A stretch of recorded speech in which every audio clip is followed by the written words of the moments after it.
LeBron is painting himself as the victim. The Will Kane Show, 2 till 5 on the Quad City Sports Leader, ESPN 1170 AM. From the Sheedy Family Chiropractic Studios, this is the Quad City Sports Leader, ESPN 1170 AM, KBOB, Davenport.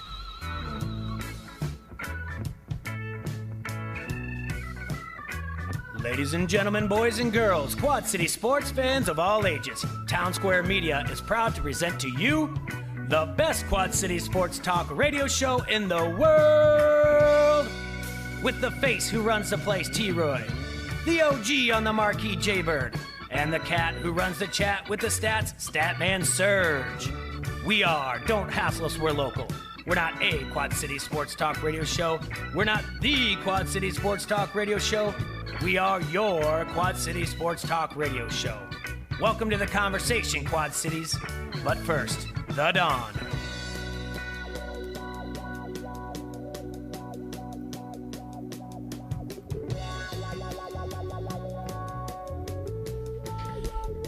Good afternoon, Quad Cities! I tell you what, I really need a new opening for the show. It's not that I'm taking anything away from the Dawn. I'm keeping the Dawn on there, but we got to do something. I mean, it's good. It's a good opening, but it just needs to be changed a little bit. Yeah. It's something new. I don't know what. This isn't the first time I said it. I think it's the first time of the year I've said it. I'm pretty sure I said it in 2019. Yeah, I got to work on something. Anyway, welcome to the show, Quad Cities. Don't Hassle Us, We're Local here on ESPN 1170 AM. We're live in the Hassle Castle. Searching for a radio show. There it is. That's it. Your answer. Actually. On 1170 AM. Actually really good. And maybe we should go that route. I'm in. Just right at the beginning. That's my vote. How do you do that? You're looking for your sports local talk radio show. In a Quad City world with no sports talk radio for 15 years. Jaybird, Surge, T-Roy, and sometimes Bomber. Yeah. Decided to make a show that just annoyed the piss out of you.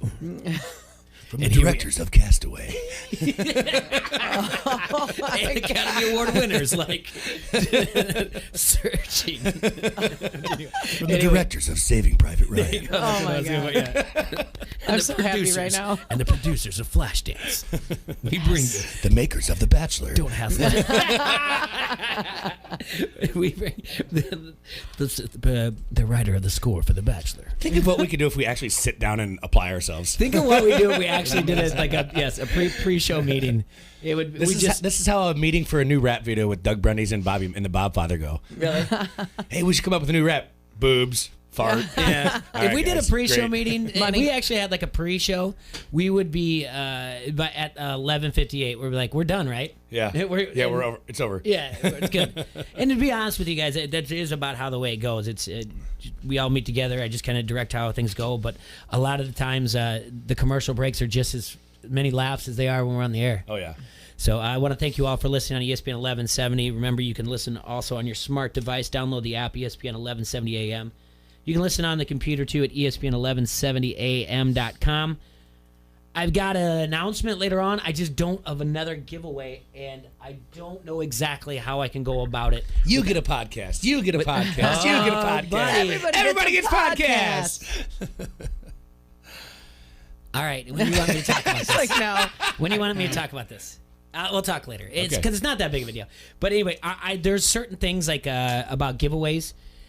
Because of Don't Hassle Us, We're Local being an independent contractor, we don't have to like follow the same guidelines as like a radio show would be. Meaning like there are guidelines, things like for Facebook that if you like or share, we can give this away. Do you understand? Yeah. But because of the show that we are, and we're not owned by Town Square Media, we can do this. Mm-hmm. So I do have a giveaway, and it's a pretty big giveaway for those who are like in the club? The sport that they like. All right. Okay. But I just don't know how to word it correctly. I do want to check with the operations manager before I announce anything, because I do have an idea how I want to make the giveaway go. But if it's any type of way that even would be either flagged by Facebook or anything with FCC guidelines, I don't want to do that. Oh, man. So, because there are weird things, like there's different algorithm for your posts on Facebook when you have a business page. Right. Like if you ask a question. Yeah. Or whatever else. Like they make you do a poll. And able to tag people. Yes. It's different on a business page versus a personal page. Did I tell you we went about 3 weeks where I could not tag ourselves, Don't Hassle Us, We're Local, because we have too many unique views. Right. That are not boosted. Right. They pushed us down. Yeah. There's a way around it. Well, look at you go. Gotcha. That's what I'm here for. I tell you what, I don't know why, and I know I'm probably 6 to 8 to 18 months late to the whole thing, and I'm not a huge Paul Rudd guy, but I've been using that all the time. Like, look at us. Yeah. Look at us. I posted that. Did you guys watch that? The no resolve to the conversation whatsoever. Is that what you're talking about? Where they're sitting there with his guy across from him. He's like, look at us. And he's giggling and he's eating. Oh, that was the best. Yeah. I love Paul Rudd. He's funny without trying to be funny. Well, some people don't like Paul Rudd. I'm okay with him. I don't think he's a leading man good. No, he's not a leading man good, but he's a comedy. I liked him best in Clueless. Oh, yeah. Best? Yeah, I really did. I forgot he was even in that. He was really good in Friends. Yeah. Who was he in Friends? Remind me. He was Phoebe's boyfriend, love interest. That's right. He was the towards dummy. end. You want to know what I actually his best that I like him in? Wet Hot American Summer. Yeah. Okay. He's great in that. That That scene. movie with Jen Aniston, too. Wanderlust. Yeah, that's pretty funny. You didn't like man. it? Oh, no, I felt his pain. Yeah. I lived that life. It's just free spirit. Oh, yeah. Blah, blah, His blah, disdain for the bull whole crap. lifestyle cracked me up. I liked him in the rendition of Sticks, Too Much Time on My Hands with Jimmy Fallon. I like the better one, King of Wishful Thinking by Go West. Yeah, that was good too. What about Best was a Friends? good Is that what it's song. called? What's it called? That's a good song. What? Oh, no, I Love You, Man. I love That you, man. one. Yeah, That's Best probably Friends, my Love You, man. favorite Paul So Rudd he did movie. a parody video or a mimic video of Too Much Time on My Hands by Styx with Jimmy Fallon. And the two of them reenacted the original video to a T. Oh, Okay. awesome. Well, the other thing is you have to understand that Too Much Time on My Hands, and we'll talk about this because we can. Too Much Time on My Hands is a Strip club favorite. it's a strip club favorite Is song to it? have. Is it? Okay, back in the day when we were Well, younger. all right then. When we were younger, back in the day, Yeah. we used to have this thing Last Friday. once, maybe once a quarter. Yep, it was once a quarter. It was the 4 major Monday holidays. Yes, we had a thing called Mandate Monday. Aw. And we'd go grab lunch or whatever else, and then in the afternoons, whenever they would open, usually about Church? 3:01 when they would open, we would go to a local exotic dancer place. Okay, well that sounds. Thanks for the invite, guys. But It was Mandate Monday. and I That was could be a very man. intrigued by the songs that they played, that they danced to. Only you would pick out the songs. And No, I no, liked, no, it was I liked crowd participation songs. So Too Much Time on My Hands, there's clapping. Private Eyes, there's clapping. So and it led to a lot of conversation, much like a podcast might have of conversation. Mm-hmm. And I didn't realize that really, if you are an exotic dancer, you don't choose your songs, which I feel is wrong. The DJ does. Because as we know, T. Roy used to run one. I used to bartend at one in Milwaukee. The DJ does. Yep. And I find that if I was an exotic dancer, I'm picking my song. I want my songs. And I want to build up, and we've had conversations about this. What would be your 3-song set? And I like crowd participation songs. So yes, Too Much Time on My Hands, which we made a weird turn from Paul Rudd to Mandate Monday to what would be your 3-song set if you were an exotic dancer. And that's the thing is what really guided our song. We had a lot of requests. We got away with a lot. Like Yeah. The DJ was cool. because it was a Monday afternoon. So This guy got a birthday cake. Wow.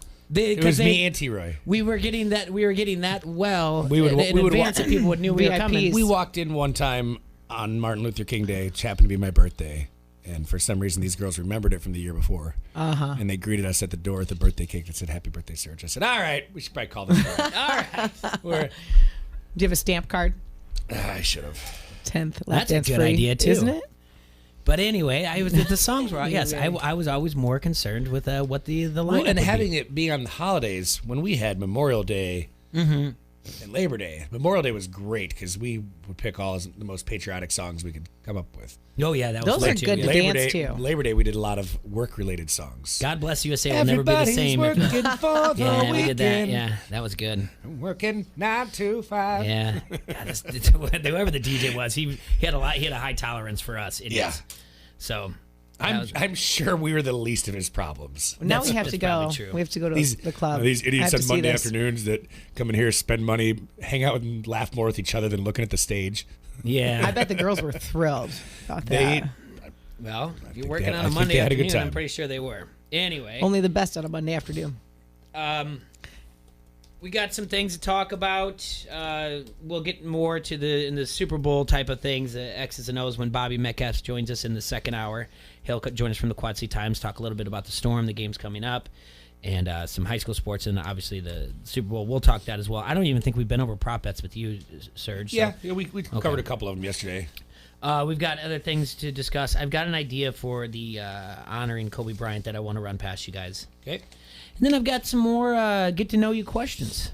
I think we have some general conversation to go over that it's going to be fun for us to just talk. So it's going to be a fun afternoon, a fun 2 hours. So it's going to be a lot more of sports talk mixed in with Paul Rudd movies and songs that you hear at a gentleman's club. So, hey, it's going to be that type of day. We're going to take our first break because we're going to get right into some conversation when we come back from the break. For nearly 12 years, Pints has been providing the Quad Cities with some of the best beer, drinks, and good times around. Join them Monday through Friday for happy hour from 3 to 6. Enjoy complimentary Vans Pizza at 5 p.m. Stop in any day of the week for one of our daily specials. That's Pints, 5268 Utica Ridge Road in Davenport. Hey, this is Goose, PA announcer for the Quad City Storm, and you're listening to Don't Hassle Us, We're Local. ESPN 1170 AM. Ladies and gentlemen, make some noise for your Precision Air team starting lineup. First, let's welcome the masters of comfort and efficiency, your residential and commercial heating and AC service team. Next up, put your hands together for the All-Star Furnace and AC installation team, the trained dealer comfort specialist.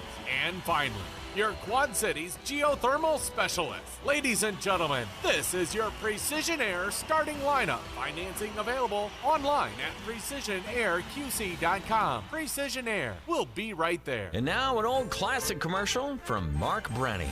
Every time my wife and I go to the mall, I end up wandering around while she shops with my credit card.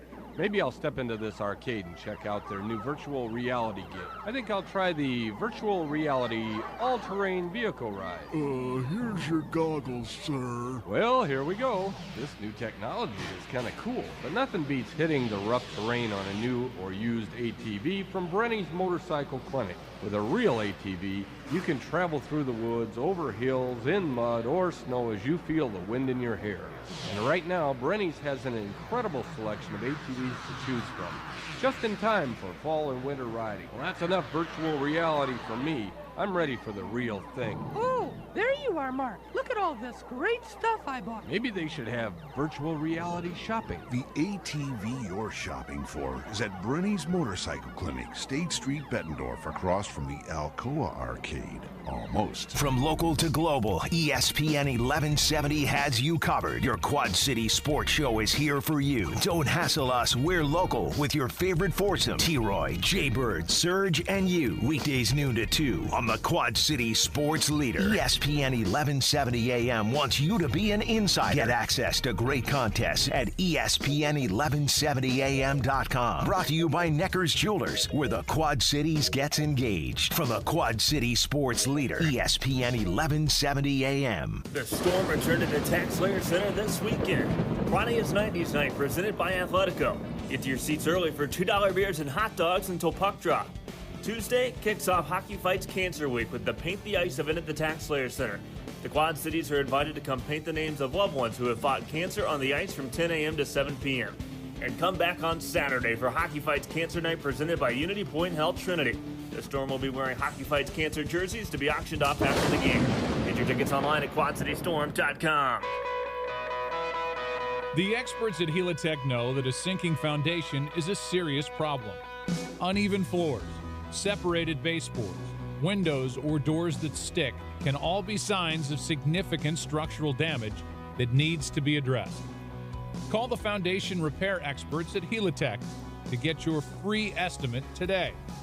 If you don't address your foundation issues, they will lead to more serious issues, such as bowed walls, water damage, and even structural collapse.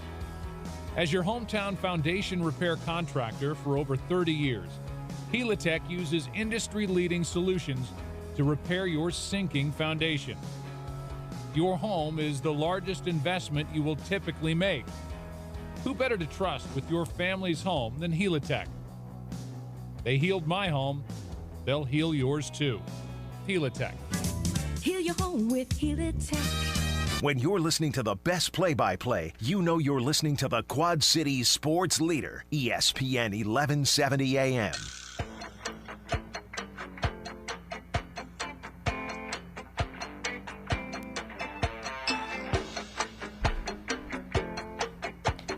We're live here in the Hassel Castle, brought to you by Done Right TV and Security. Speaking of Done Right, Serge, I have a new ad in my hand, approved one that you need to screen snap at some point. Do you want to read it now, since we're coming back? Sure, it's better than T-Ray's chicken scratch. There you go. So, be nice. All right, it's no practice here. Done Right TV and Security Solutions is proud to be your Dish Premier local retailer. Use Dish's voice remote to search live TV, over 80,000 on-demand titles and Netflix at the same time. Done Right has all the products you need to turn your home into a smart home. Not only do they have state-of-the-art products, they even have their own installation experts for TV mounts, wireless networks, home theaters, security systems, and more. Call 866-84-RIGHT today to get the package that's right for you. Netflix streaming membership required. Voice remote requires internet-connected hopper. Restrictions apply. That's Done Right TV and Security Solutions, 866-84-RIGHT.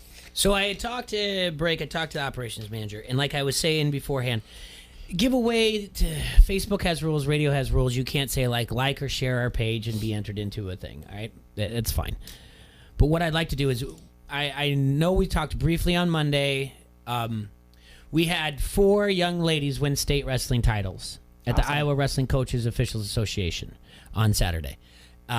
We had our friends who've been on the show, and we'll have them again. Tatum and Sydney both won. Ella Schmidt won.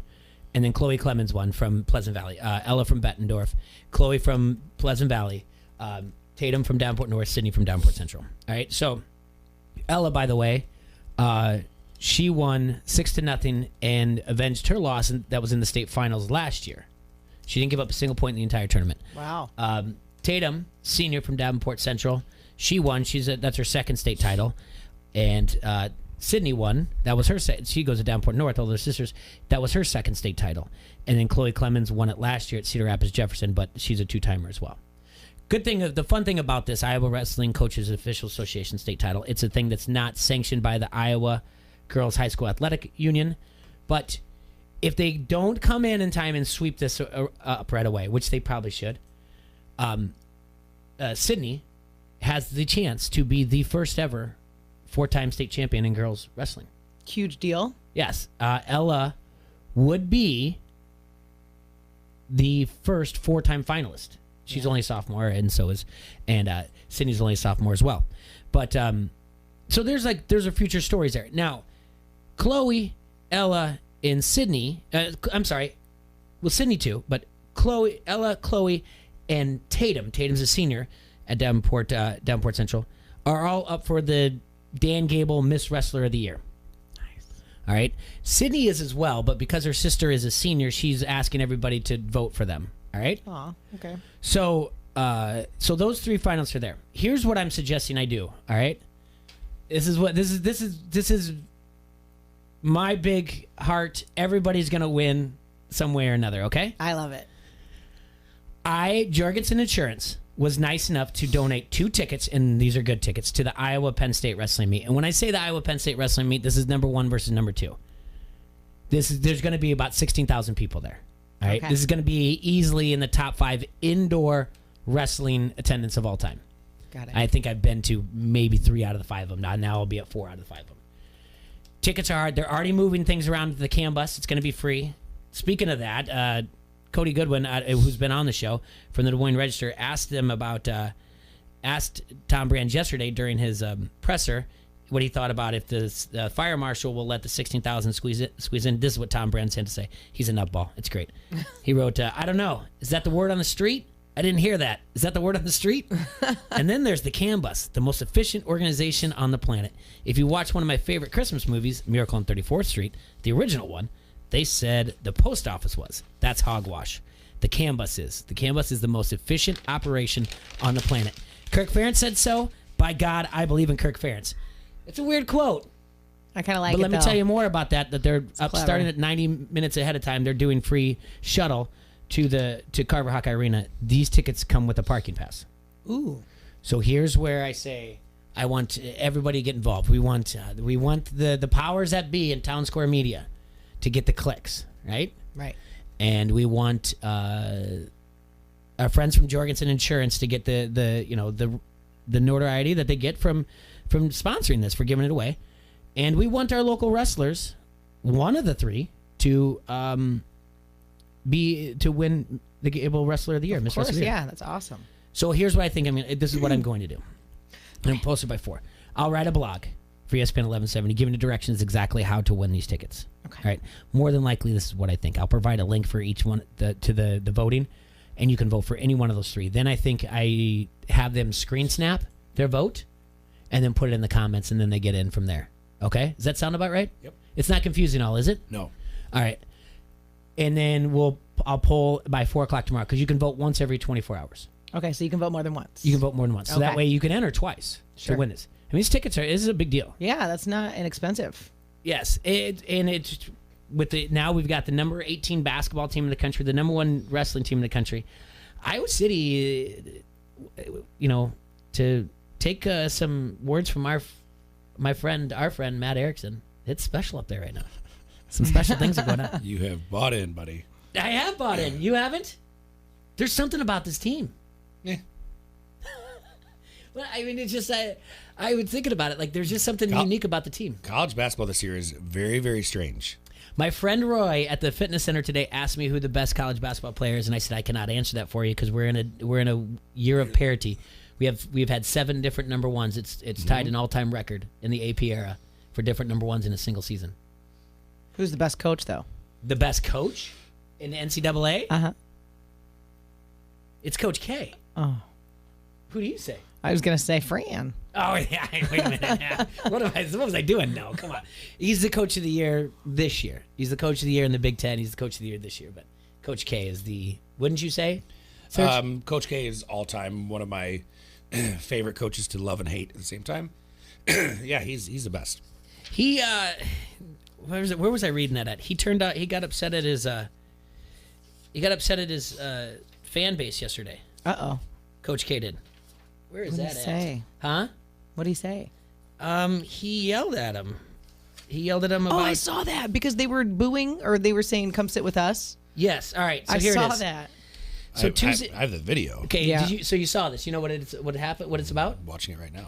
All right. So Tuesday night during Duke Pitt game at Cameron Indoor. Pitt Panthers? Yeah. The Pitt Panthers. Coach K lost his cool a little bit, but he did it on his own fans. At the end of the first half, Coach K ran across the court to scold the Cameron Crazies, is what they are called, for chanting at Pitt coach Jeff Capel. The students were reportedly chanting, Jeff Capel, sit with us. Yeah. Sit with us is a popular chant the students use when Duke alums return to their alma mater. He snaps. Oh, he snapped. Oh, this is great. So Capel, and if you guys know, he played for Duke from 93 to 97, and he was also part of Coach K's staff from 2011 to 2018. Coach K later admitted he misunderstood what was being chanted and apologized to the students. What do you think thinks they were chanting at? Well, he kept saying he's one of us, so knock it off. So he was saying he thought they were talking bad. Do you have the audio on there? Can you hear what they're... Do you at all? If not, Want to plug my phone in? Yeah, well, sure. I saw it this morning. It's like, ooh, he almost popped a blood vessel. He was so mad. Nope, need an adapter. I got it. Oh, you do? Okay, cool. Sweet. I want to hear what it said, what it sounds like. Can you even hear him? I don't think you can hear him over the crowd, can you? I doubt it. Point shooting up 45-34 over Pitt at the half. Right before the end of the half, though, an interesting moment, an unusual eruption of anger from Mike Krzyzewski. You see the Cameron Crazies chanting at the Pitt bench, and then Coach K yelling, shut up, shut up. And he walked across the court as time expired on the first half to tell them they were chanting toward Jeff Capel, he's one of us. He's one of us. Now, from what we can discern from tweets from beat writers sitting down along press row, they were saying, Jeff Capel, sit with us. Duke Sports Information has told us it was a misunderstanding.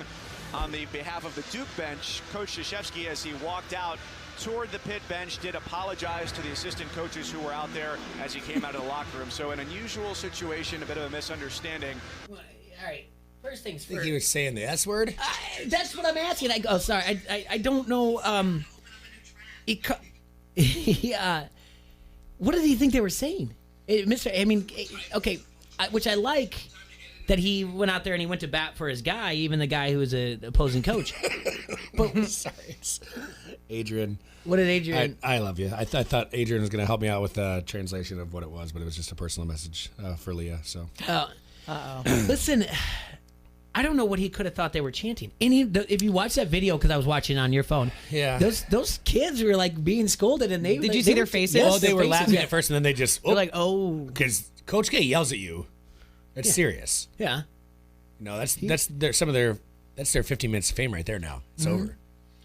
Coach K scolded me during a game. Those college kids needed a good lashing. They always do. No, I'm serious. What do you think he thought they were saying? I have no idea. Obviously, Jeff Capel saying something bad. S-H-I-T. I don't know after that. S-H-I-T with us? Yeah, I don't know. Or something along those lines. That's where I was going. Something disrespectful. Let's say that. I don't. Calm down. Anderson says. Wasn't he mad? Time to hang it up. He's hearing things. What? Time to hang it up. He's hearing things. Yeah, there you go. That's ageism. But he really. Shut up! Sit down. He's one of us. His face was woo. Scary. He looked like a goblin out of Harry Potter. Yeah. All right. Yesterday we talked a little bit about the logo change, right? Yes. If we were to change it. You mentioned something about an award. Yeah. And it's been brought up again in other media outlets. It would be like the type of thing that the person, the NBA player, this is it for Kobe, something to continue his legacy. Mm-hmm. And the logo was the one that got brought up. I'm sure it's over 2 million people have signed this petition by now to change it. So, for example, I referenced the Walter Payton Award.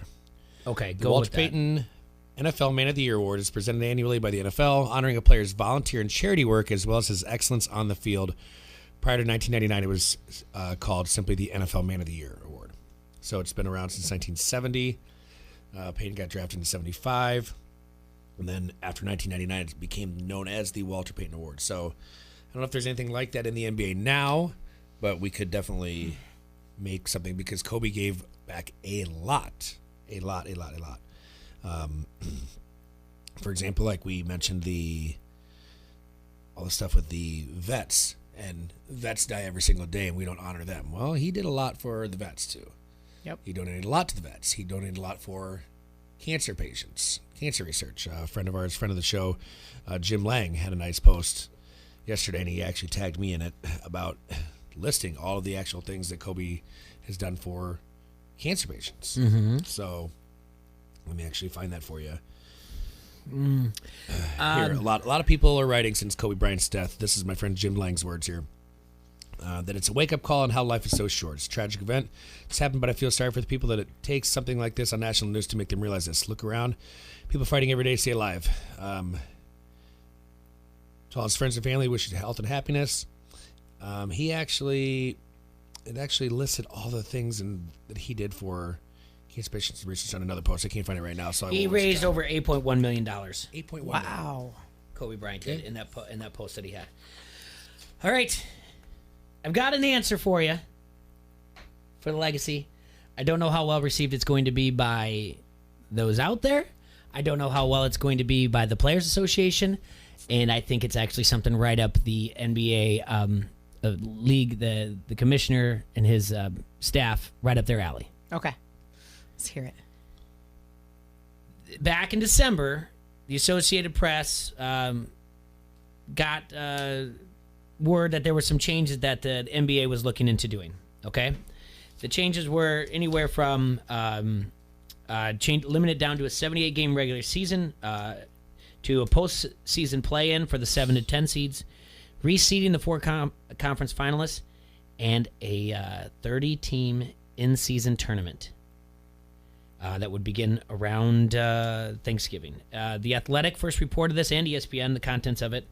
Now, here's how this would go. The Players Association isn't really keen on this, all right? They weren't, and it's something you have to negotiate with the NBA Players Association. NBA Commissioner, this is the type of thing that Adam Silver would like.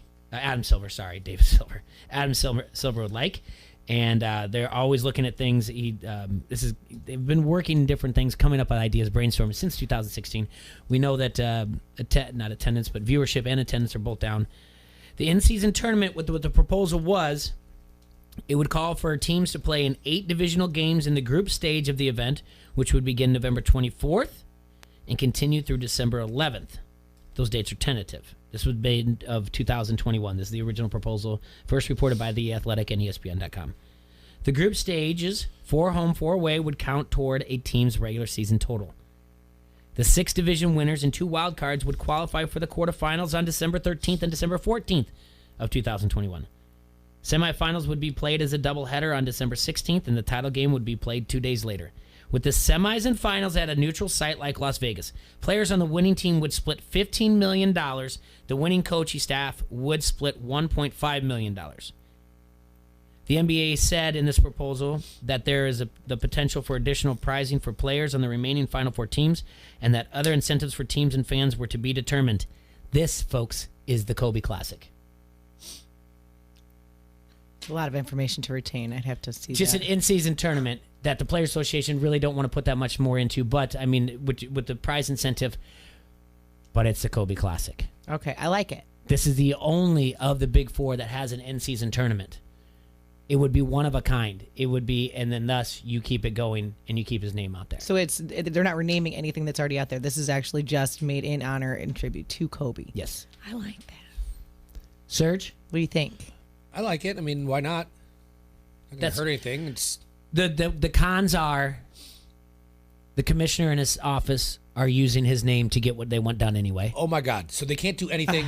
Everything they've said, everything that anybody said, do this. Oh, it's just so people can get recognition. Oh, it's just so these people can get money. It's just so they can make money. No, it's not. Can't we honor somebody? That's the con. That Silver is just leaning on the Players Association and his legacy to approve it on something that maybe they didn't want to do. Great. We just talked about they're going to capitalize regardless.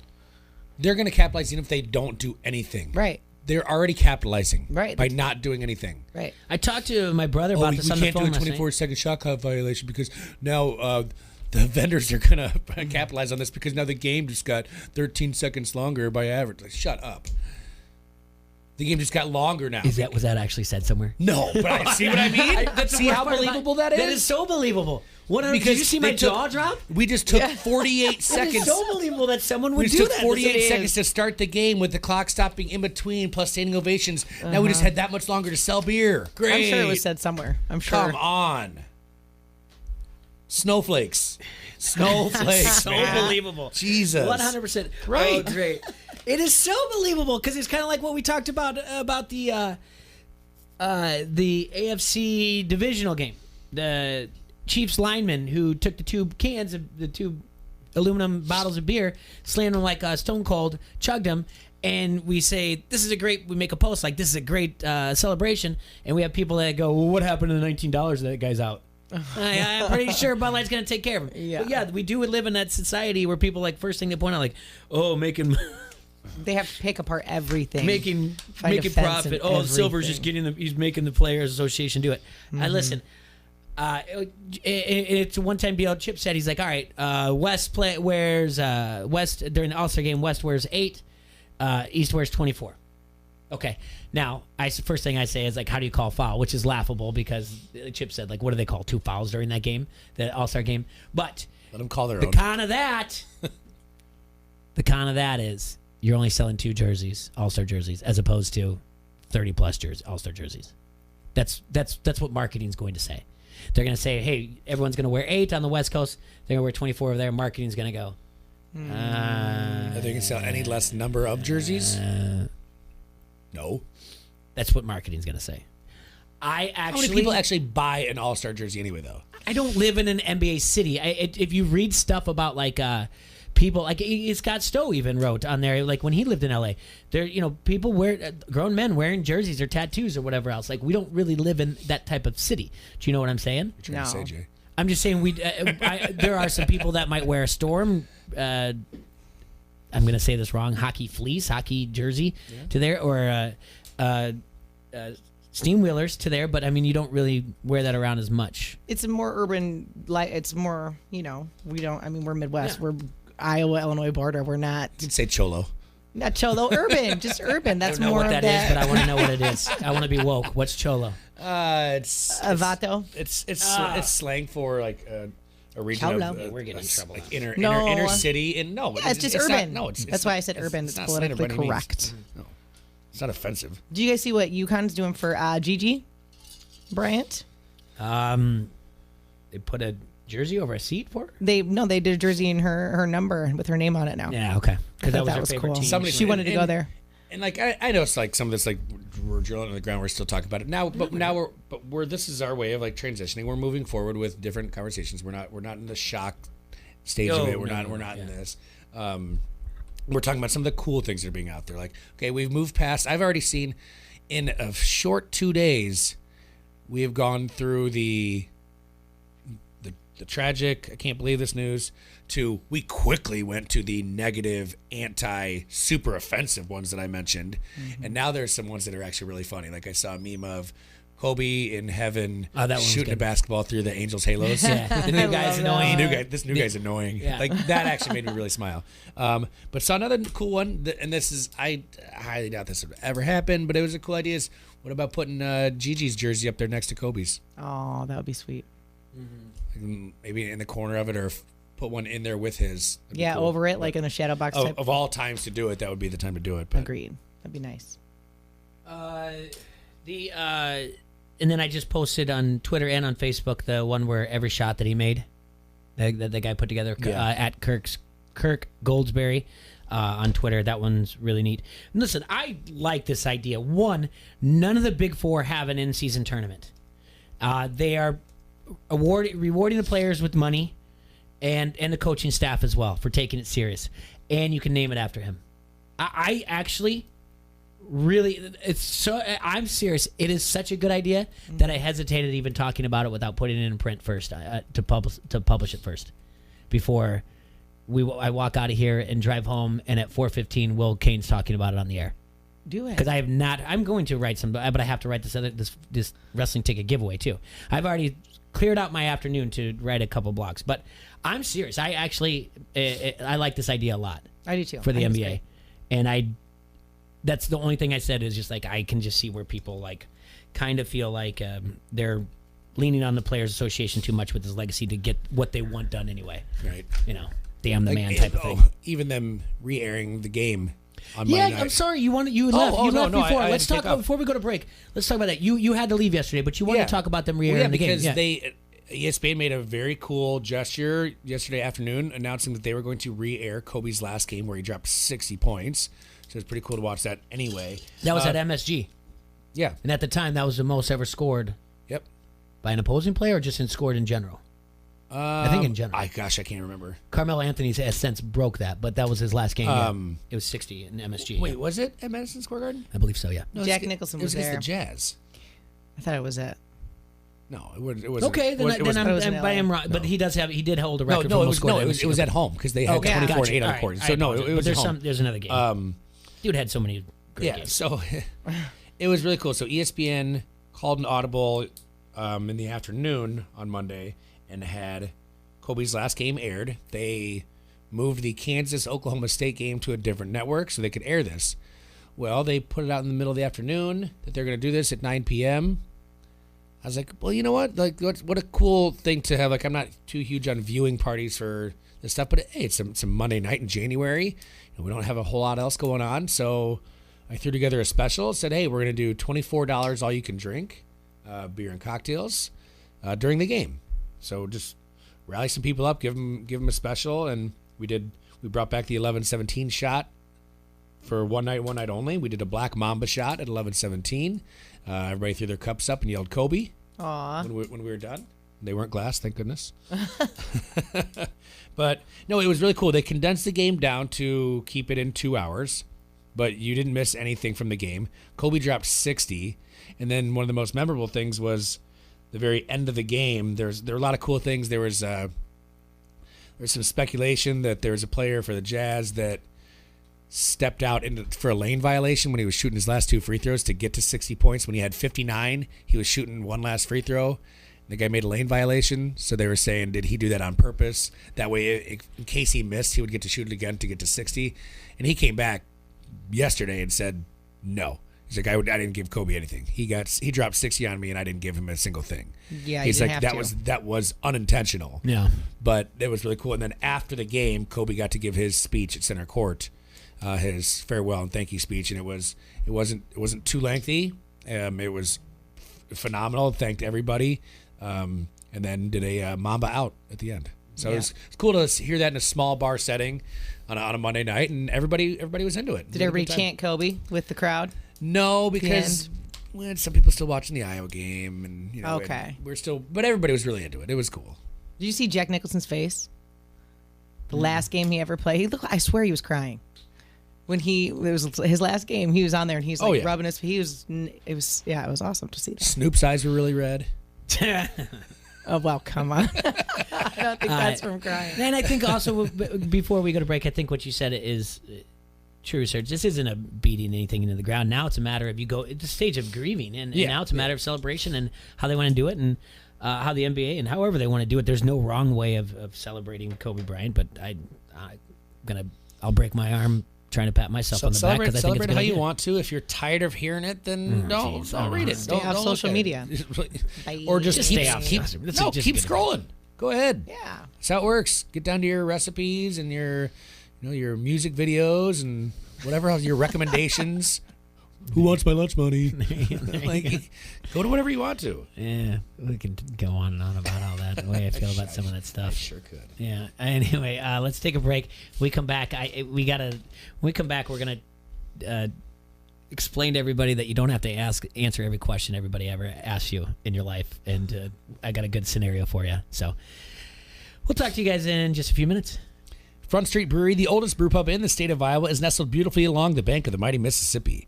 It's served the fine community of Davenport, Iowa since 1992 with awesome beers such as the Davenport Gold, a satisfying American ale, pale straw in color with a sweet corn-like aroma and a crisp, clean finish. Smooth, balanced, and refreshing, the wise guys there take on the instantly recognizable German wheat beer that staked its claim on palates around the world.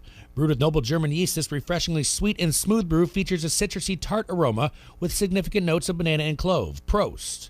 Or the Raging River, an English-inspired American India Pale Ale with incredible balance, featuring an earthy, slightly fruity hop aroma with moderately bready malt notes. A bronze-colored IPA that you don't need a beard to drink. This is your gateway IPA. Check out their Facebook page for food and drink specials. Also visit their webpage at www.frontstreetbrew.com. Calling all bars and restaurants, call your local distributors. Get Front Street on your tap lines or in your cooler now.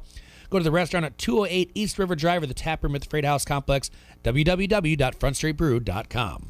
This is Tom Kakert from HawkeyeReport.com, and you are listening to Don't Hassle Us, We're Local. ESPN 1170 AM. Sensitivity, understanding, and a tradition of kindness and caring. It's so important when a family loses a loved one. Call on us, Wheeland Presley Funeral Homes and Crematory, for all your service needs. You have our single-minded attention to every detail, with a range of choices and services available. Our professionalism, and our deepest sympathy. Wheeland Presley Funeral Homes and Crematory, Rock Island, Milan, Reynolds, and the Knox Chapel. Ladies and gentlemen, make some noise for your Precision Air team starting lineup. First, let's welcome the masters of comfort and efficiency, your residential and commercial heating and AC service team. Next up, put your hands together for the All-Star Furnace and AC installation team, the trained dealer comfort specialist. And finally, your Quad Cities geothermal specialist. Ladies and gentlemen, this is your Precision Air starting lineup. Financing available online at PrecisionAirQC.com. Precision Air. We'll be right there. The Storm returned to the Tax Slayer Center this weekend. Friday is 90s night, presented by Athletico. Get to your seats early for $2 beers and hot dogs until puck drop. Tuesday kicks off Hockey Fights Cancer Week with the Paint the Ice event at the Tax Slayer Center. The Quad Cities are invited to come paint the names of loved ones who have fought cancer on the ice from 10 a.m. to 7 p.m. And come back on Saturday for Hockey Fights Cancer Night presented by Unity Point Health Trinity. The Storm will be wearing Hockey Fights Cancer jerseys to be auctioned off after the game. Get your tickets online at QuadCityStorm.com. And now an old classic commercial from Mark Brenny. Every time my wife and I go to the mall, I end up wandering around while she shops with my credit card.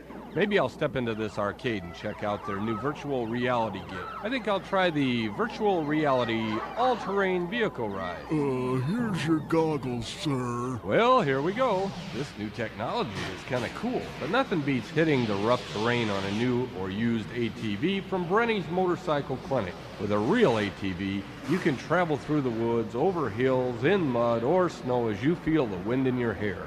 And right now, Brenny's has an incredible selection of ATVs to choose from, just in time for fall and winter riding. Well, that's enough virtual reality for me. I'm ready for the real thing. Oh, there you are, Mark. Look at all this great stuff I bought. Maybe they should have virtual reality shopping. The ATV you're shopping for is at Brenny's Motorcycle Clinic, State Street, Bettendorf, across from the Alcoa Arcade. Almost. From local to global, ESPN 1170 has you covered. Your Quad City Sports Show is here for you. Don't hassle us, we're local with your favorite foursome, T-Roy, Jaybird, Surge, and you. Weekdays noon to 2 on the Quad City Sports Leader. ESPN 1170 AM wants you to be an insider. Get access to great contests at ESPN1170am.com. Brought to you by Necker's Jewelers, where the Quad Cities gets engaged. From the Quad City Sports Leader, ESPN 1170 AM. New Year's is here, and so are New Year's resolutions. If you're bored with the same old gyms and workout routines, try a different, fresh way to get in shape with a membership to Tarpons Martial Arts Center. Try karate, kickboxing, jiu-jitsu, or judo, all taught by certified black belt instructors. With flexible class schedules and 2 Quad City locations, it's very easy to start your path to learning a valuable skill set while you get in shape. Join now, and new students get a free uniform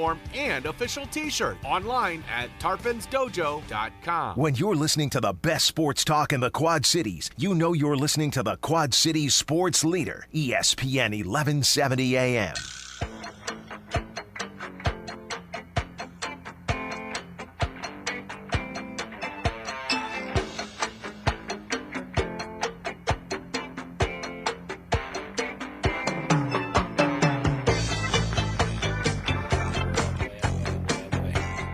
Welcome back to Don't Hassle Us Local here on ESPN 1170 AM. God, I just love emails in the middle of a show. I just absolutely adore them. It's just one of those things that they're just fantastic. Anyway, you're listening to Don't Hassle Us Local here on ESPN 1170 AM, having some conversation. Before I went to break, I said that I was going to talk to you guys about sometimes you just don't have to answer questions directly or straight off the top of your head. And Serge, I think he's got a little bit of a response. Bomber, you do too. But yesterday, from CBSSports.com, they posted a story about a Grant State University coach, the offensive coordinator, who was just hired just over a week ago.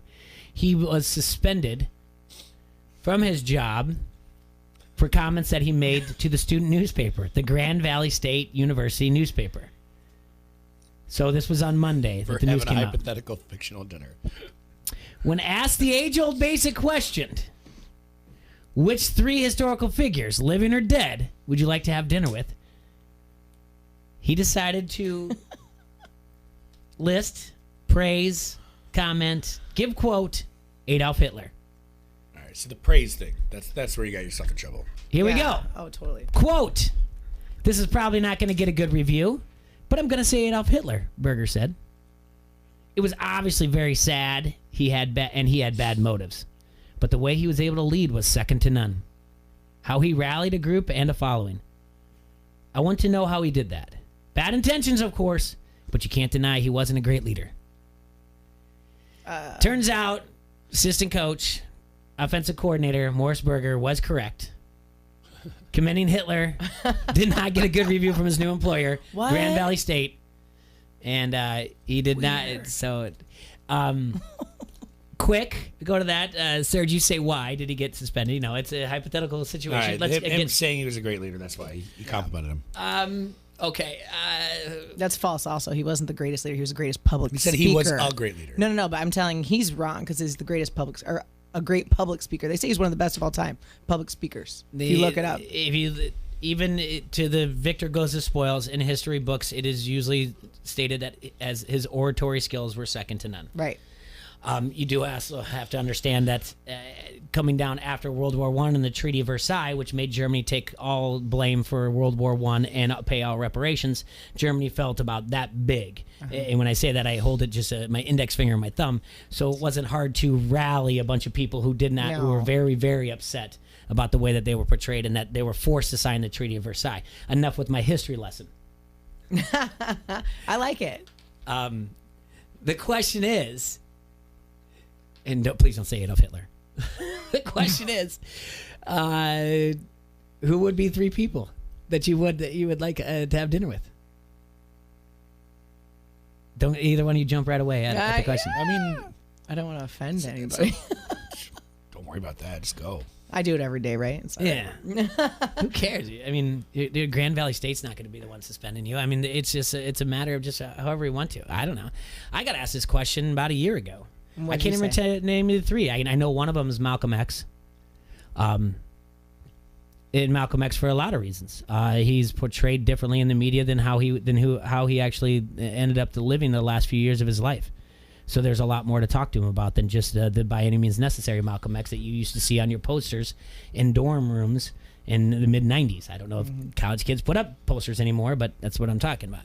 He was much different. He was very much anti-violence by the end of his political or social activism. A lot of stuff happened to him too, didn't he? He was drugged and held hostage But when he made his true pilgrimage to Mecca, which is one of the 5 pillars of faith, when you're a Muslim, he looked around and he saw that not everyone was a white devil. The brothers around him were the Muslims. They were white when he made his true pilgrimage, and that kind of changed his way of thinking. So Malcolm X would be one.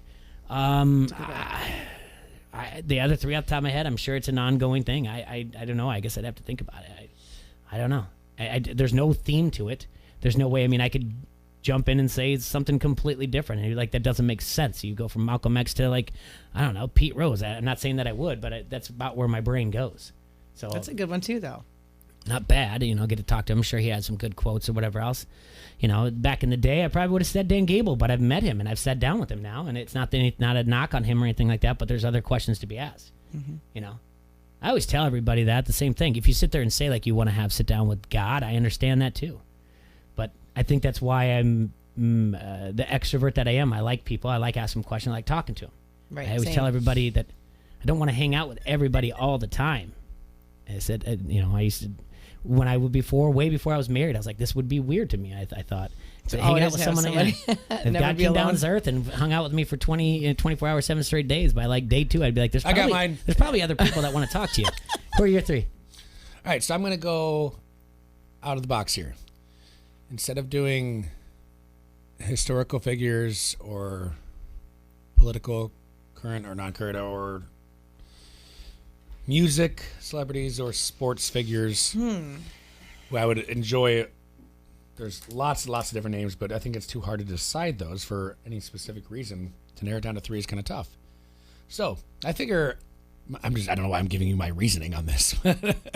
I figure there's really not a whole lot I could learn from a dinner with them that I couldn't find in a book or on the internet or somewhere else. That's a good point.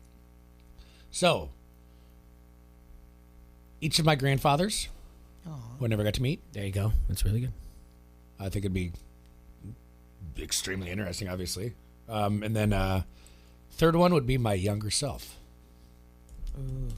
Ooh, sir. Dun, dun, dun. I already met my younger self. She's not that cool. No, picking an age would be tough. I don't want anything to do with her. Been there, done that. What would you mean to give yourself advice? Yeah, like to give okay, then I can see that. Because 16-year-old's not going to listen to anybody, or 18-year-old, 16-year-old, 18-year-old is not going to listen to your parents or else, but they are going to listen to. Yeah. And I'm prepared for the first answer, for the first thing for them to say is, the hell happened to you? That's a good one. All right. Yeah, I don't want to go anymore. No, that's a good one. That's really good. Yeah, man, because there are a lot of celebrities and a lot of figures in history that I would like. I would my honorable mentions like Dennis Rodman. That's one of my favorite. Like JFK. Oh, that's a good one, JFK. You mentioned Malcolm X. That's a really good one. Abraham Lincoln would be a good one if you think president, stuff like that.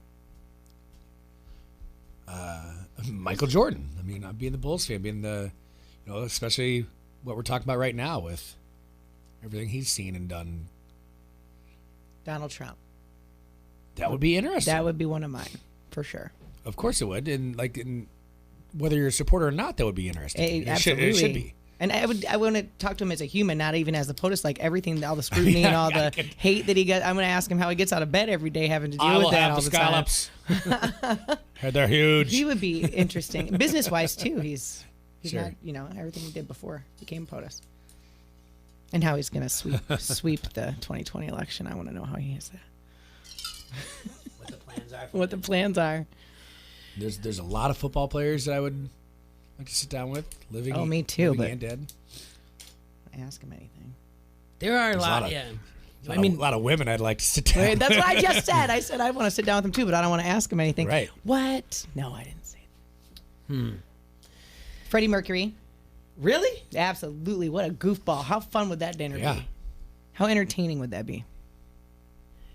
Music-wise, if we just kept it to music, see that, and that's why I went the direction I went, was because yes, that would be entertaining. Yes, it'd be a once in a lifetime experience. But I think by watching interviews and clips and reading stuff with Freddie Mercury is pretty much exactly what you're. That's why I didn't say my favorite. Ryan Adams is my favorite, and I didn't say him because I read about him all the time. I know everything he has to say. He's not that interesting. His music is insanely amazing, but as a person, man, I was so nervous about that question too. I'm very proud of my answers. Yeah, that was really good. You win, dude. That's tough. Now I'm gonna be thinking about it all day. And be like, I wish I would have said. Yeah. Well, there's just so many different ways you go down that, though. Yeah. Right. Advice. Investment advice. I mean, my only thing. Well, Google. Invest in Google and Facebook. I'd Back to the Future to it and give them the winning lottery numbers. Back to the Future, and then, of course, you do that as well. There's just so many ways. Picking what age of a younger self would be the difficult part. Yeah, but just be like, hey. I got narrowed. Jeff, he goes, I met Leah's younger self too. Yikes. So did I. Depending on how well you pay attention to this conversation, the advice I give you, it's going to make it worth your reward. Jeff, that's an awesome comment, by the way. Sorry I missed it. I got it now. So mean. So mean to me. Yeah. That's oh, yeah. So Brinson says Vince McMahon, Tiger Woods, Richard Pryor. Oh, Richard Pryor's a good one. Okay, so I'm a huge stand-up comedian fan. George Carlin. Yes. Robin Williams. George Carlin, I love him. Dave Chappelle. These are some people I would love to just have a conversation with. Have you ever noticed that stand-up comedians are some of the most intelligent people out there? Yeah. Oh, absolutely. Truly. Richard Pryor holds the most consecutive spoken word Grammys for his stand-up comedy albums. Okay. I believe that's it, because obviously the Grammys were just the other week. I just read that Mikey Hart says Joe Montana, John Lennon, FDR. John Lennon before he met Yoko, though. Right. Why does it make a difference? Because she ruined that man. Lumi says, I don't know what that makes. All right, FDR. Abe Lincoln, Henry Ford, Kenny Starback. Henry Ford's a good one. Chris Farley. Aww. Erickson chimes in. He was special. He wrote he was special? Or did you add that in? I added okay. These are all great answers. Yeah, I love all of this. Just as long as it's not Adolf Hitler. Yeah. I do. It wasn't even Adolf Hitler's what he said afterwards that got him in trouble. Correct. Yeah. If you just would have said, who would you like to sit down for dinner with? You just said Adolf Hitler. Out. Back to the very beginning. All right, he said he was able to lead. He's looking at leadership. Should he be suspended about a question? It's not like he said I'm a Nazi. It's not like he said I believe in everything he did. No, he should still not be suspended. Absolutely should not. He be suspended? No. Even if he said I loved him, he should. It's freedom of speech. I don't think he should be suspended. It's a dumb answer, and sometimes you don't have to answer it that way. But you can always just say like, "Hey, Morris, can we have a talk?" The AD and go, "Next time, you don't have to answer so honestly. Think it through." Or maybe at the first just be like, "Hey, Tommy." who's 19 writing for the Grand Valley State University paper. Yeah. Is this off the record first? Hey, want to run this by you. Is this a good or bad answer, do you think, Tom? Well, and you mentioned like some other ones. Like I would actually enjoy sitting down knowing that I was safe with Charlie Manson. Like T-Ray wears a shirt with his face on it. Can you imagine just sitting there with that? Like that's wild. Oh yeah, that's super interesting. I'm a serial killer Same. TV movie guy too. Like some like famous serial killers. Like I would find out who the Zodiac is and sit down. Yeah. I like all sorts of crap. Don't worry. Well, it's about it being interesting. You don't want to be bored at dinner. Jay's like The Bachelor 1, The Bachelor 2, The Bachelor 3. Oh my God. I would not do that. The cast from The Circle. I almost hit play yesterday. Jay, I almost hit play. Don't do it. Speaking of. Have you? Yes, I did. Speaking of, by the way, I did reach out. Do you guys remember back in August? I remember August. When when we talked to a certain individual from the New England area who is now on television but is also famous for winning Big Brother 16, Derek Lavassier. Oh, I like it says we talked to. I did message him this We morning didn't get and to said, say hey, anything. Derek, it's been a while since we talked. Hey, yo, D! Oh, wait, I want to talk about your predictions for the Super Bowl and where you think Tom Brady might land. Hit me up. He hasn't hit me up back yet, though. Aw. I know. A couple things going on in the sports world, movements here and there. The Astros did hire Dusty Baker. A.J. Hinch was fired as manager of the Astros earlier this month thanks to the sign-stealing scandal. Houston has apparently found its replacement, and it's going to be Dusty Baker. Dusty Baker, who is 70, has previously managed the Giants, the Cubs, the Reds, and the Nationals. He's a 3-time NL Manager of the Year. He won an NL pennant with the Giants in 2002. He beat out the likes of Buck Showalter, John Gibbons, Eduardo Perez, and others for the job. He said, I'm just hoping to bring some love back to baseball, some integrity to the game, and I think I got relative respect in the game, Baker said in his interview. Other things, Starlin Marte was traded from the Pirates to the Diamondbacks. Mookie Betts hasn't been dealt yet, but there's a lot of talk out there going on. And then if you look at other things, you can go at CBSSports.com, some of the things they're talking about as far as like maybe realignment, maybe adding a couple teams. San Antonio and Portland have been kind of hinted at some places that maybe would be cutting the regular season 154 games, and the Tampa Bay Devil Rays to relocate, and also the National League to adopt the DH, which is something we talk about quite frequently when we say things like if you were czar of the sports world. Serge, do you think the National League should go to the DH? I stand by my statement before. I think we should. I'm a fan of the DH, yes, but I think I would be 100% okay with either way, baseball going DH or no DH. I don't care, as long as it's all the same across the board for American League and National League. Now, your purists are going to say, let the pitchers hit. Your modernists are going to say, have the DH for everybody. Mm-hmm. I think it's silly for the World Series going by home field rules. I think that's dumb. Mm-hmm. You have different rules for different games in the World Series. Mm-hmm. That's ludicrous. Agreed. So what advantages, that changes everything. You know, but you could argue either way, though. You could say, oh, well, this team's already got a power lineup. Now they get to throw in a DH too. Okay. True. So that's a big thing for National League. So if they want to complain about it. And then the AL, when they go to the National League parks and they have that, and like, but the only reason why I lean a little bit towards yes, adopt a DH league-wide is because even though your pitchers are still athletes, even though some of your pitchers still are very good hitters, it's a joke when the pitcher comes up. Oh, that changes the game. Maybe they have to bunt now. Maybe they have to do this. How many times do you see pitchers bunt all year long? Quite a bit.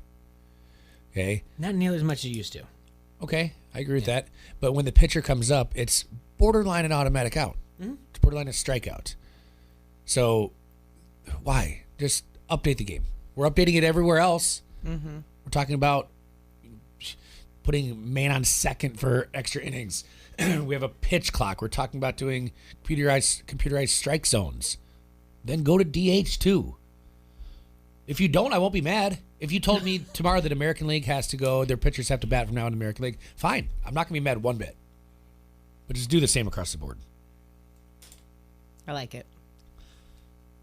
I'm all make for it. valid I'm all points. for the DH in the National League. It just, like you said, update the game. Move on. They don't make them hit in the minor leagues. Why make them hit in the major leagues? And, yes, they've already got enough firepower in their lineups. So be it. Let it go. Yeah, that's what they're doing to football. Like you grow up with these set of rules, these set of rules, these set of rules. So you get to, college and then minor leagues. Now the pitchers don't have to bat, and then back to the majors. Whereas you're in the National League, they do have to bat. In football, you're taught this rule, this rule, this rule. Then you get to this level, and the rule changes. Then you get to this level, now the rule goes back to changing. Like, let's just maybe keep it the same. And would your dad put about home plate, the 17 inches? It's the same? Yeah, it's the same. Yeah. All the time. Basketball, 10-foot hoop. Every level, 10 foot. 5th grade, 10 foot. 9th grade, 10 foot. NBA, 10 foot. Yep. Okay, it doesn't change unless you're in MTV Rock and Jock Jams. 20-foot basket, 30 points. That takes me back. Dan right Cortez. There. Oh, man. Jay loves Dan Cortez. Yeah, the Rock and Jock Dan Cortez. Why wouldn't we? We're going to get Jay a purple bandana. Oh, I keep forgetting to bring back my headband. I got to bring the headband back. Keep so much more energy then. I know. I got to bring it back. But we need some energy. We need some wild card T-Roy. Get Bombered all fired up over there. I think we got great energy. We here. have great energy. Yeah, I think we're fine. But the headband brings a different level. Yes, it's It's true. magical. That's true. Before we go to break, gambling operator Penn National Gaming has agreed to buy a 36% stake in Barstool Sports for $136 million, a deal that values the company at $450 million. So here's some of the details. Penn National will buy the 36% stake in cash and stock, and 3 years later will pay another $62 million to bring its stake to 50% per the Wall Street Journal. Why does it matter? Well, with the gaming industry rushing to capitalize on the online sports betting boom, which, by the way, this is scheduled to be the most bet upon sporting event, Super Bowl ever, and sporting event, and which is true, obviously, with the overturning of PASPA and everything else with the states going on. It makes all the sense in the world that it's going to be the most. But you see the line changed to 1.5. I thought it was 1.5. Good. Someone's 1, someone's 1.5, depending on what books you were at. Oh, okay. It was majority was 1. Yeah, that went to 1.5. Back to the thing. Penn National Gaming is an operator of 41 gambling properties in 19 states, and has now partnered itself with a sports and lifestyle brand focused on young men. Can't deny that at all. Are you familiar with Barstool Sports at all? I am. I follow them on social media. You do? I do.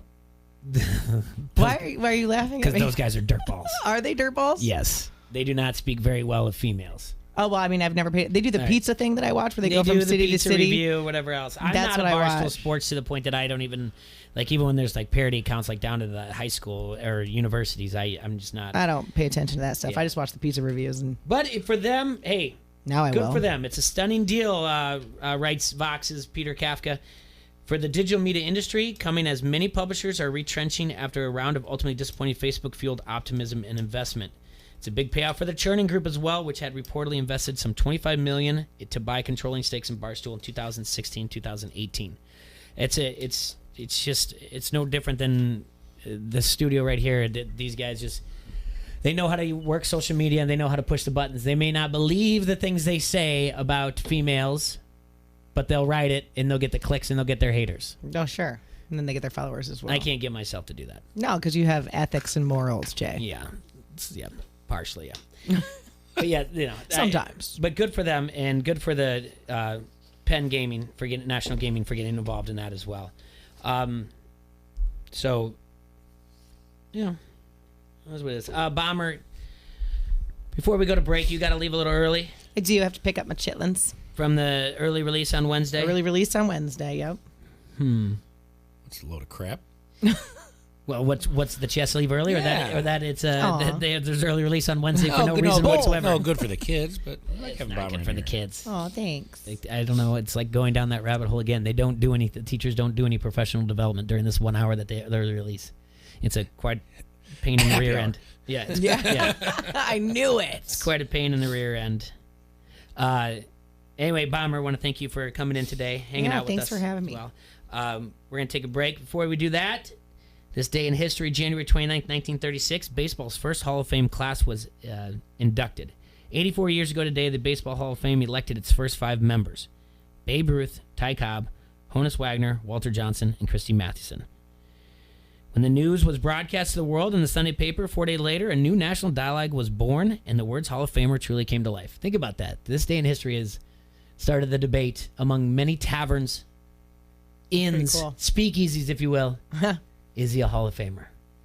Because of today, you've got things like the questions, is Eli a Hall of Famer? It's kind of interesting because it was the first one.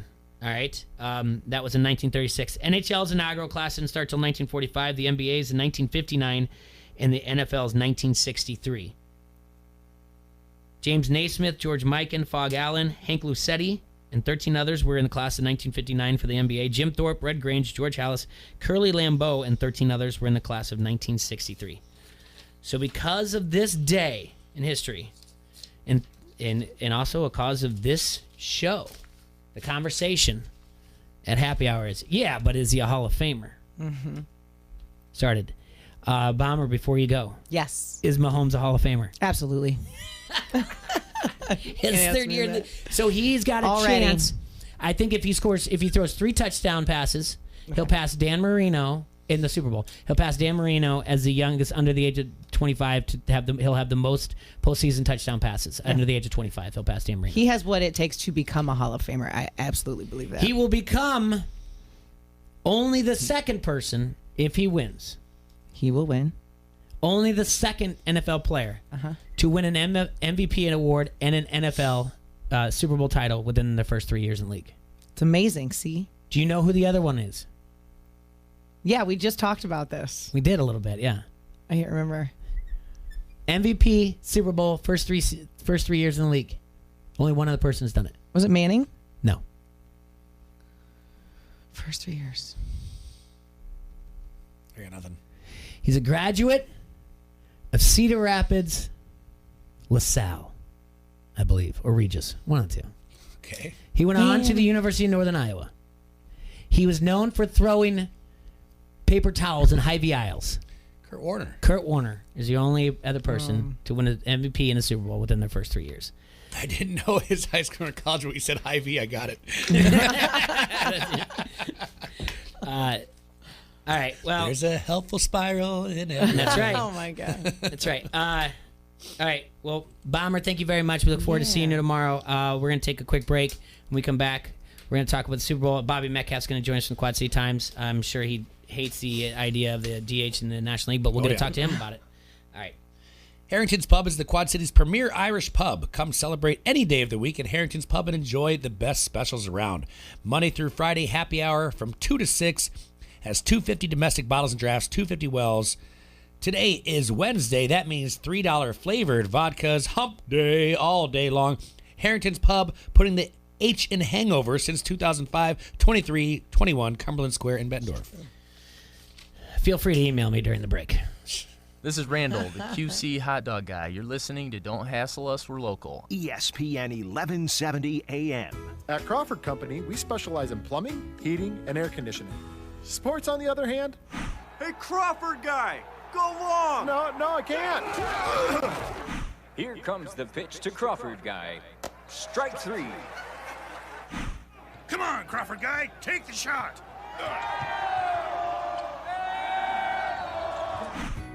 Sports may not be our specialty, but home comfort is. Crawford Company, plumbing and drain cleaning, heating and air conditioning.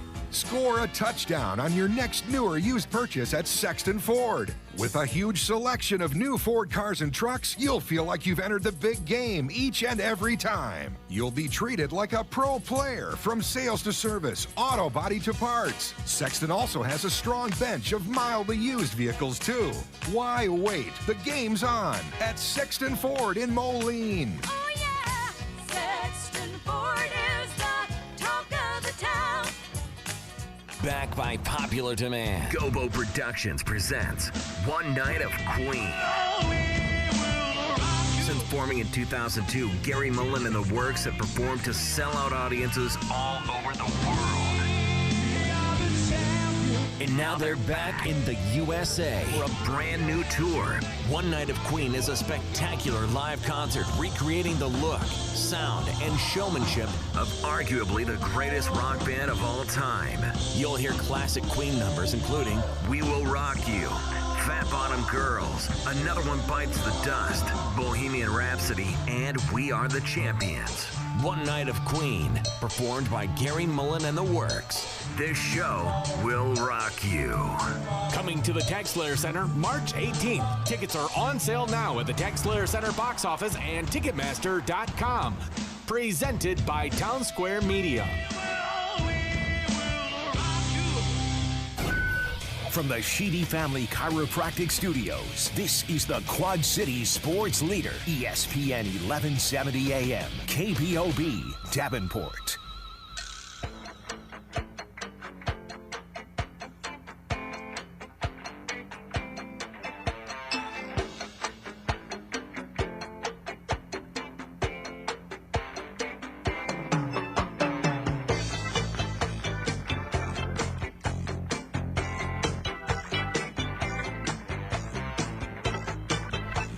Welcome back to ESPN 1170 AM.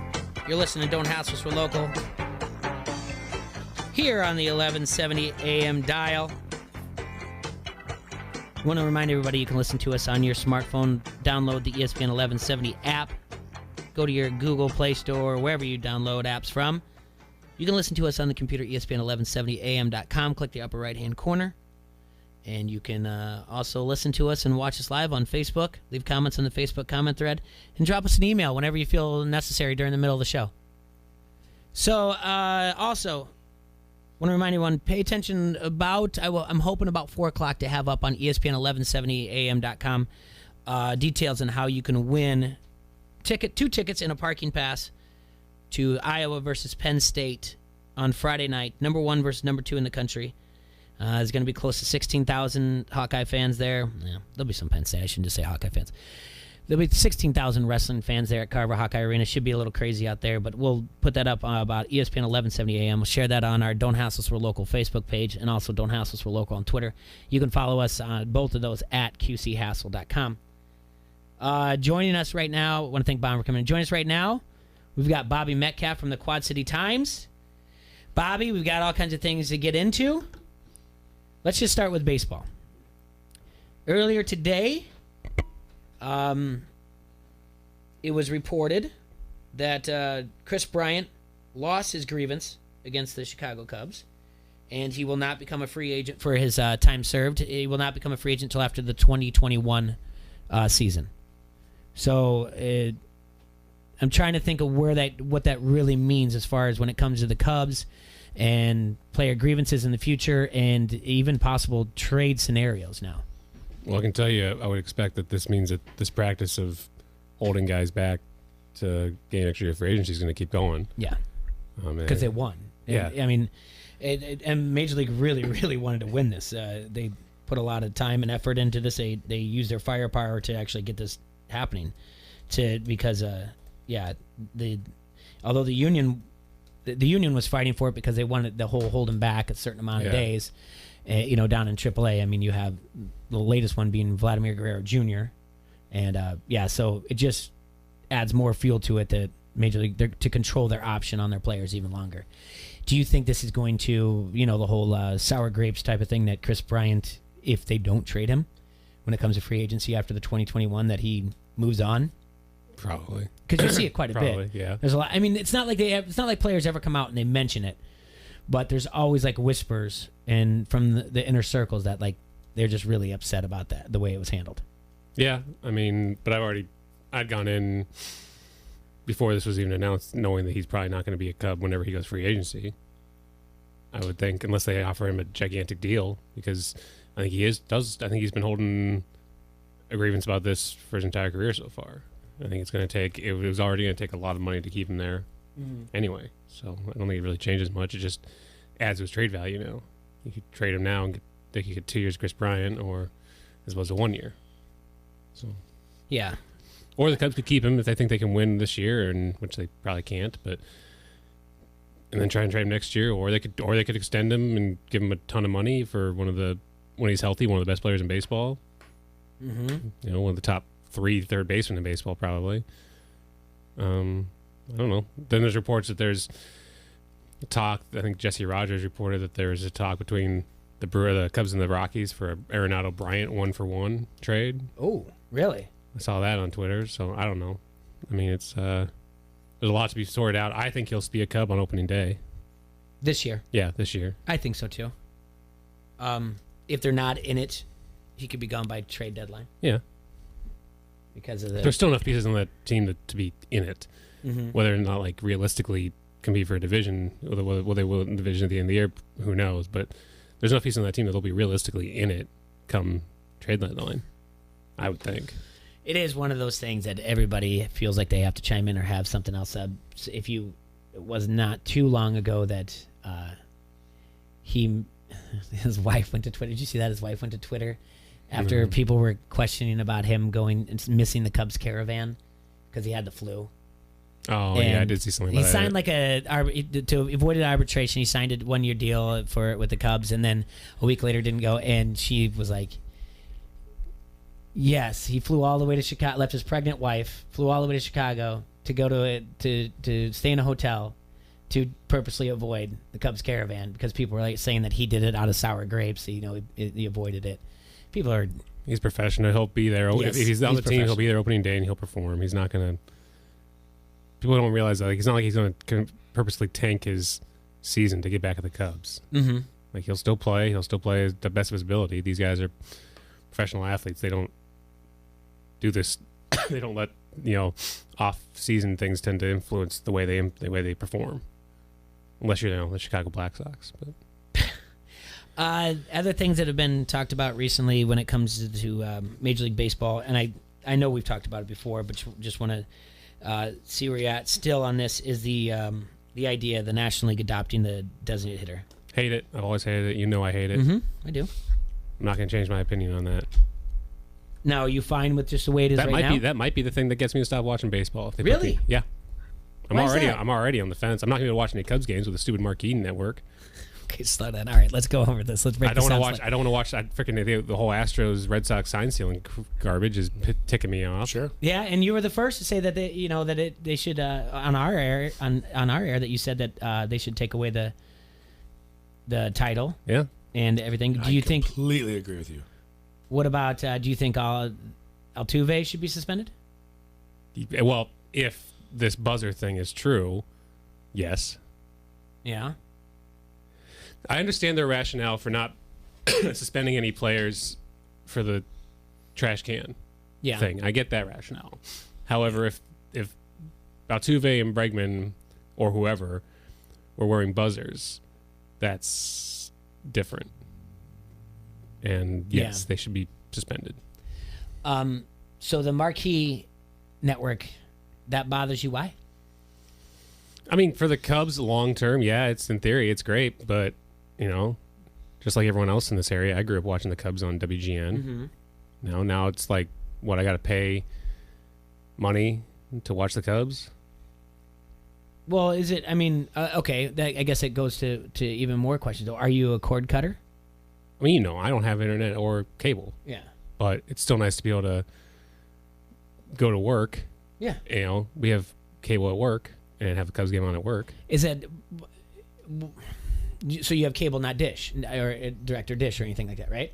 At work? Yeah. I think we have. I don't know what we have. Okay, but so I'm assuming it'll be added. It'll just make it a little bit more of a bump in your monthly. No, I doubt the company will pay for it. No, they might force you to. That's the thing. It might automatically be in there. It might not be a choice of where you can go a la carte. Maybe.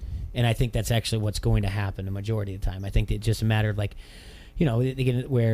Mediacom gets in negotiations with Marquee Network, just adds it in there, and it's part of your sports package, and you see a $250 bump a month. It's weird to be a Cubs fan, and I don't expect sympathy from anybody after winning World Series, but it's weird because you've got the Marquee Sports Network and all this renovations to Wrigley, which we've been told is all going to bring more money into the team. And then they don't do anything in the offseason, and fans are like, oh, they're not spending any money. But then you look at what they have done in the past. Well, they gave Craig Kimbrell a huge deal. They gave Brandon Morrow a deal a couple years ago. I mean, they've actually, it's like they have spent money. The money they've spent hasn't worked out. So it feels like, fans are like, oh, they don't spend any money, and then it's like, well, they do. It's just none of the guys they spent money on have been any good. Yeah, it's one of those things that I think the Brandon Morrow one was. I think I questioned. I like the minor league deal. I like the minor league this one's deal. fine. I like this deal, one. but the first one when his arm was being just. He wasn't even a closer. He wasn't a closer at that point. No, when they brought him in as a closer, I was like, I don't like that. Caught lightning in a bottle, and the Dodgers overused his arm, and then the Cubs went out and signed him, and it was never going to be good. No, so it's weird because the Cubs have done nothing this offseason, but people who said that this has been like a couple-year trend now with Ricketts, it's like, well, but they have spent money. They went out and gave however much money to Kimbrel. They gave how much money to Jason Hayward. They gave how much money to Darvish. They gave how much money to Chatwood. I mean, they've gone out and spent money. It's just unfortunately 80% of those contracts have been bad. Still in baseball, Dusty Baker got signed to be the manager of the Houston Astros. Lance McCullers better start stretching that arm out. I don't know. Is it a PR thing? I mean, his old quote is kind of like, I'm just hoping to give some love back to baseball and some integrity to the game. All right, you're still going to be booed everywhere you go. Yeah. I don't know how much more you're going to do to make up for it. Speaking of integrity of the game, how about the Brewers sending Ryan Braun out to say that we don't steal signs? Did you see that? I did not. See that. And what? Yeah, Ryan. Who's in the PR department? I have no idea, but they had Ryan Braun out in front of media, and he's like, "In my 14 years I've been here, we haven't even gotten tip-offs from second base. We've never stolen signs." And it's like, we see steroids instead. You might want to send somebody with more credibility. They did send Yelich out as well, but it's like Braun should probably be the last guy on that team who's saying something about, we're on the up and up. We didn't do anything wrong. This guy's, 8 years ago saying, I never took steroids. We have. I'm telling you, baseball's. I don't think can opening day get here fast enough if you're baseball right now. So, back to the DH. Mm-hmm. You say, don't change it for the National League. Don't change it. Now, what about the American League?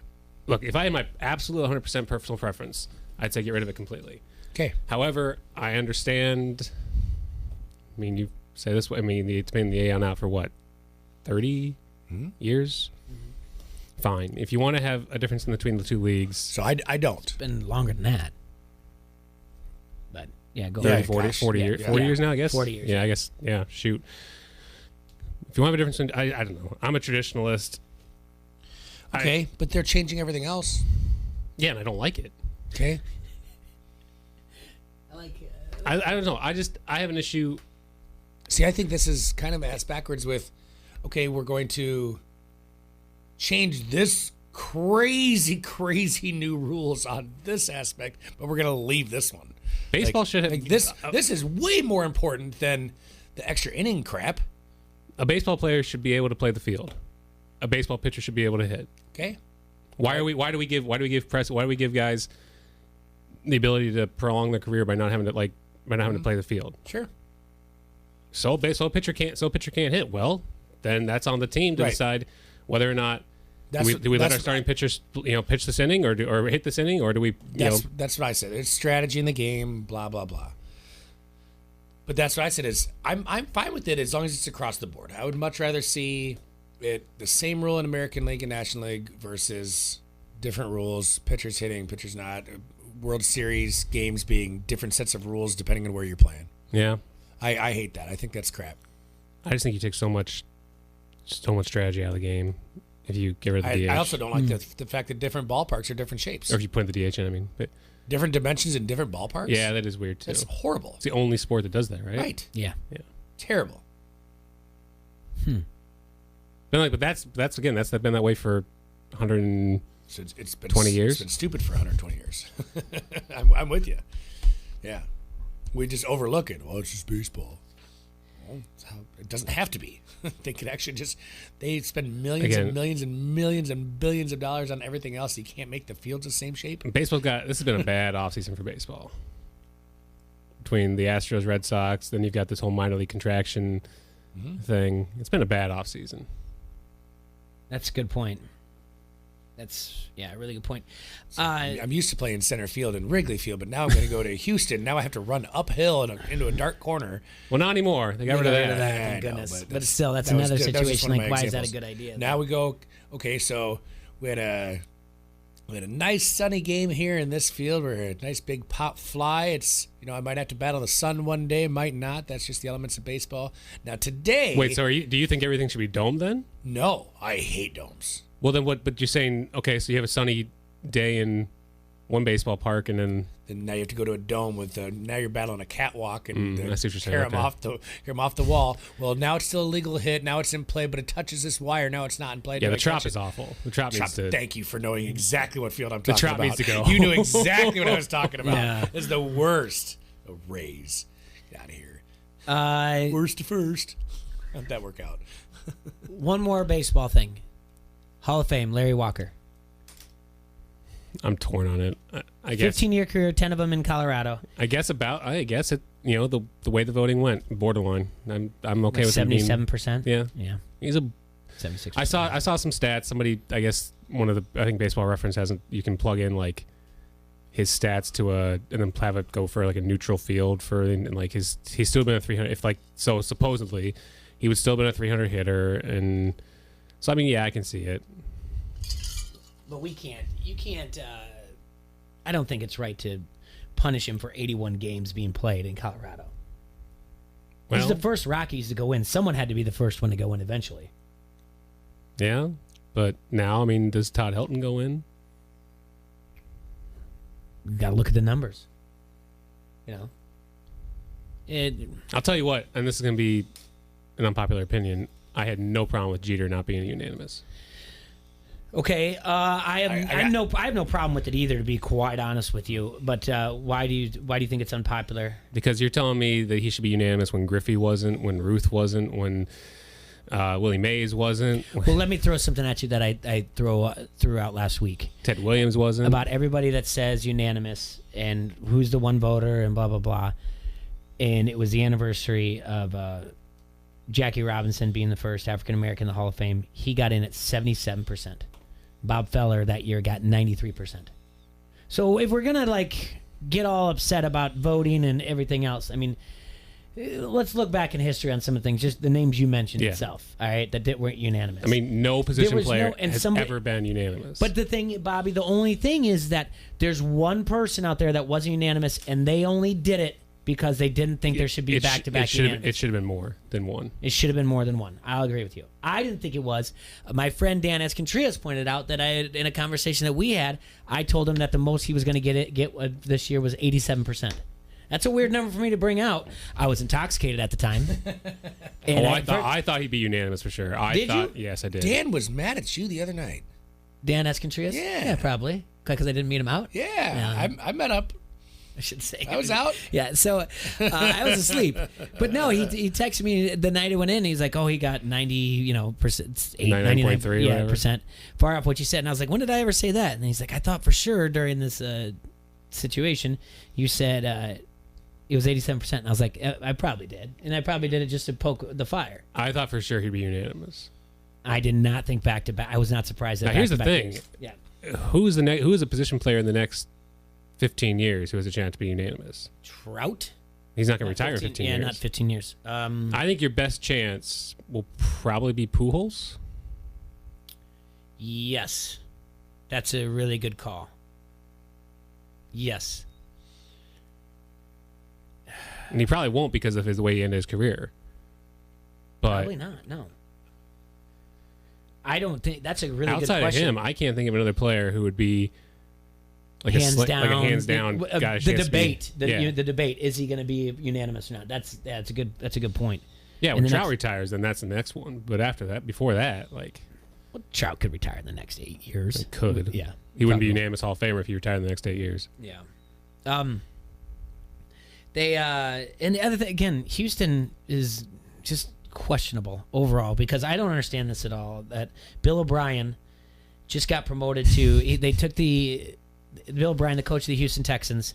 Bill O'Brien, the guy who just gave up 51 points after having a lead in a loss, after having a lead in the AFC divisional game, who was the interim kind of sharing duty as the GM, they took the interim off and gave him the GM job. I don't understand this. This is a recipe for disaster, and I don't know what Houston's doing, and the Rockets aren't doing very well either. Houston's in just a city of just complete and utter turmoil right now. That's the way I see it. All right. When we come back, we're going to talk a little bit about the Storm, then we're going to talk about the Super Bowl with Bobby Metcalf from the Quad City Times. Attention, pizza lovers, we have exciting news for you. Van's Pizza is now in Bettendorf. Van's Pizza and More has just opened near the TBK Plex at the corners of Middle and Forest Grove Roads. They have outstanding daily specials with that Van's Pizza you love, plus Van's famous wings, the oh-so-popular bread nuggets, salads, and baked subs. Van's Pizza and More is a carry-out call-in establishment that you can have your pizza hot and ready within 10 minutes, or you can have it delivered. Delivery area is limited. So call Van's on the go at 563-232-1396. That's Van's Pizza and More, 5023 Competition Drive in Bettendorf.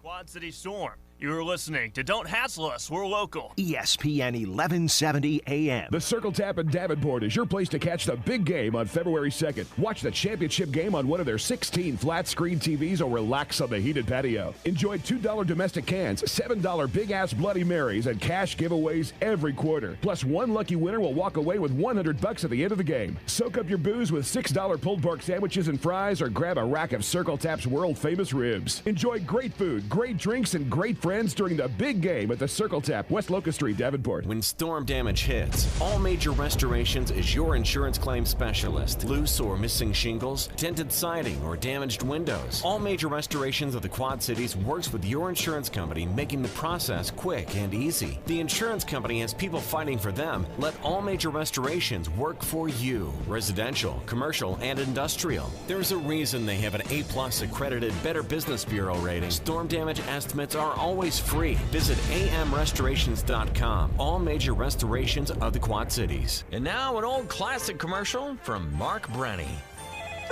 BMS hotline. I'm hiding in the closet. I'm really frightened. I didn't know who else to call. It's all right, sir. Now tell me, what's the matter? Well, it's my wife. She's in this mood. Was it a grouchy mood, sad mood, moody mood? Sir, please describe the mood. Well, kind of like all three. You didn't tell her she was fat, did you? Geez, I'm not that stupid. See, I was test riding a new Suzuki Intruder from Brenny's Motorcycle Clinic in Bettendorf. Well, I guess I just forgot her birthday was today, and she started yelling at me. Go on. So I told her that I was buying it for her.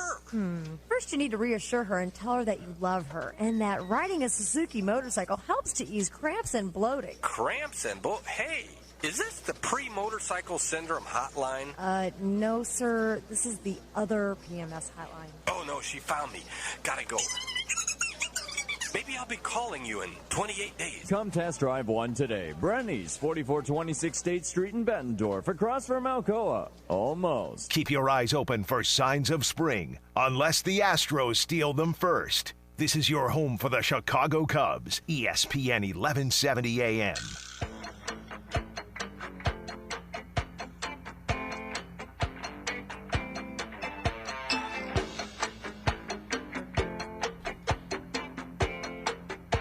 It's 1:38 in the afternoon on Wednesday, January 29th, 2020. We're here in the Hassle Castle, brought to you by Dunright TV and Security.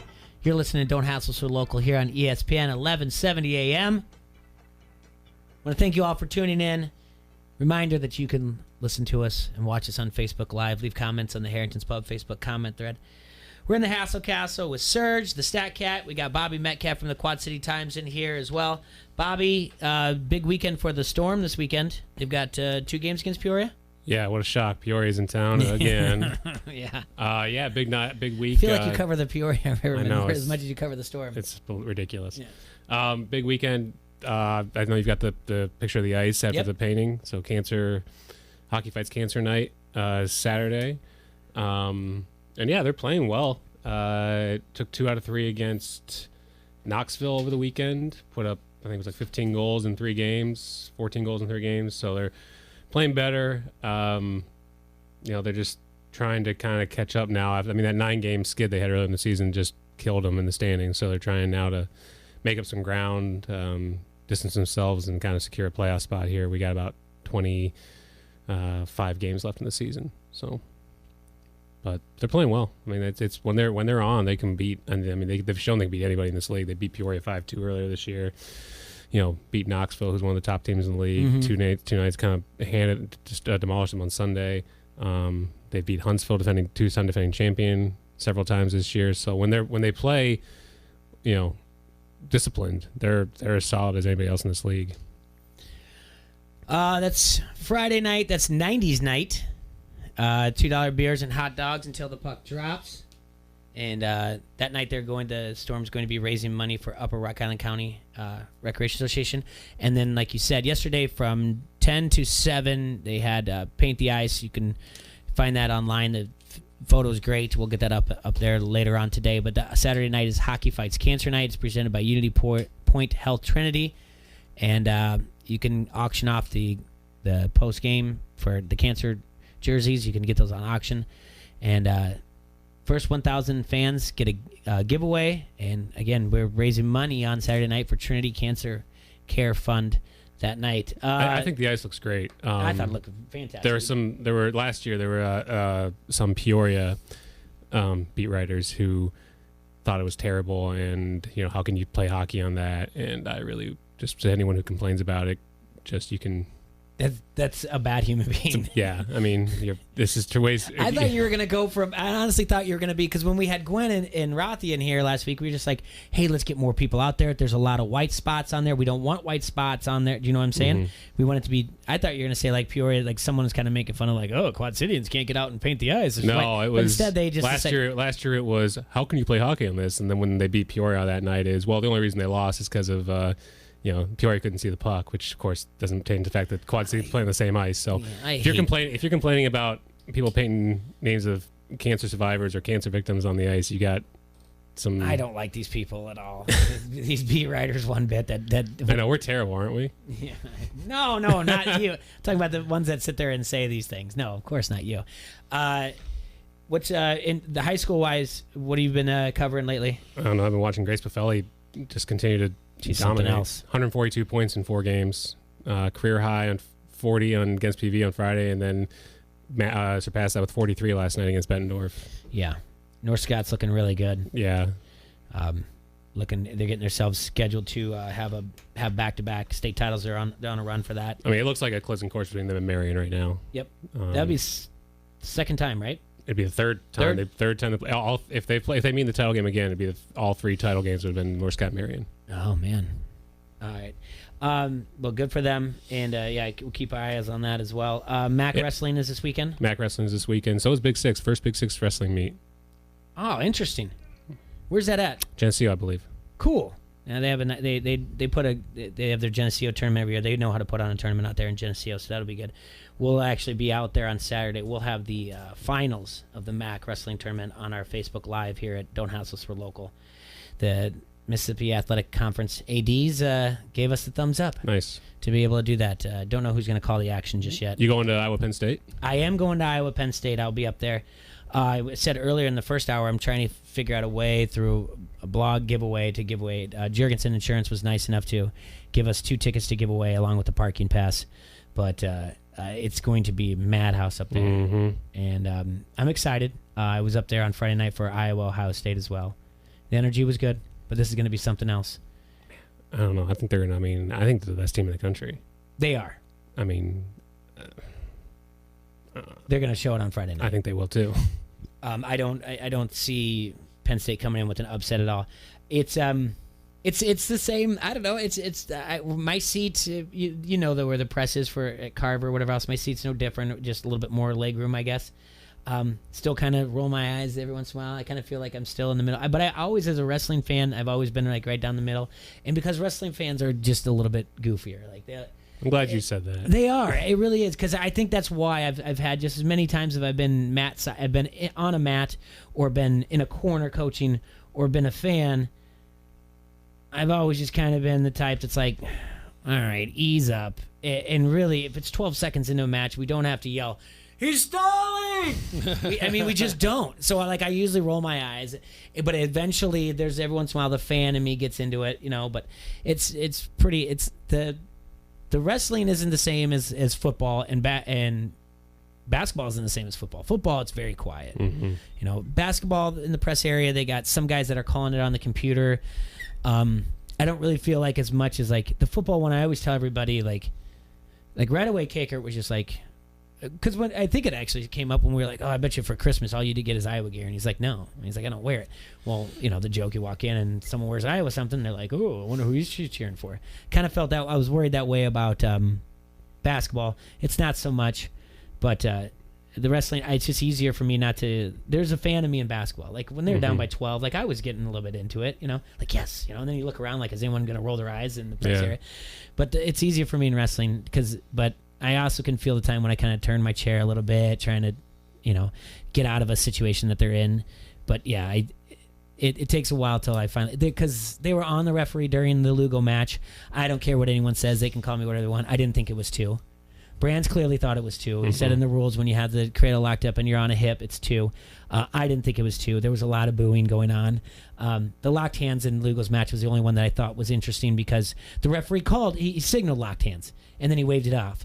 That's very rare. Do you see that happen? That a referee signals it and then was like, no. I mean, that only happened maybe on he'll give a hand on near fall where also signal off a 2 takedown, but not a locked hands. But they went back to the review and they said that there wasn't locked hands. But Carver got pretty loud with the boos. It's just goofy, and I'm just not there to scream stalling right away on anybody. You know? What a year for Iowa athletics. That's what I was saying at the beginning of the show. I mean, 18 in the nation. This basketball team is just crazy. Defying logic. Yes, and Kakert said it best 3 weeks ago when everyone's like, where did Luka come from? And he's like, where did he come from? He lost like a 8 to 11 pound mass out of his body. That's an intrusive surgery. And you're just like, oh yeah, that makes sense. But I mean, you got the Iowa football team who rolls in the Holiday Bowl. You've got the Iowa men's basketball team. You got the Iowa women's basketball team, who's 18th in the country, leading the Big Ten. And then you got the Iowa wrestling team, number 1 in the nation. I mean, good Lord. I mean, it's a pretty good time to be involved with Iowa athletics right now. That's right. Yeah. And, Luka, you've got Wieskamp, local kid. You've got McCaffrey, Iowa City kid. Joey Toussaint is going to be something else. And, you know, CJ, I mean, it's a fun team. And it's, I don't know. It was all out of joke or whatever else. And I was like, I was never nervous when they're down by 12. Coach of the Year's got this one.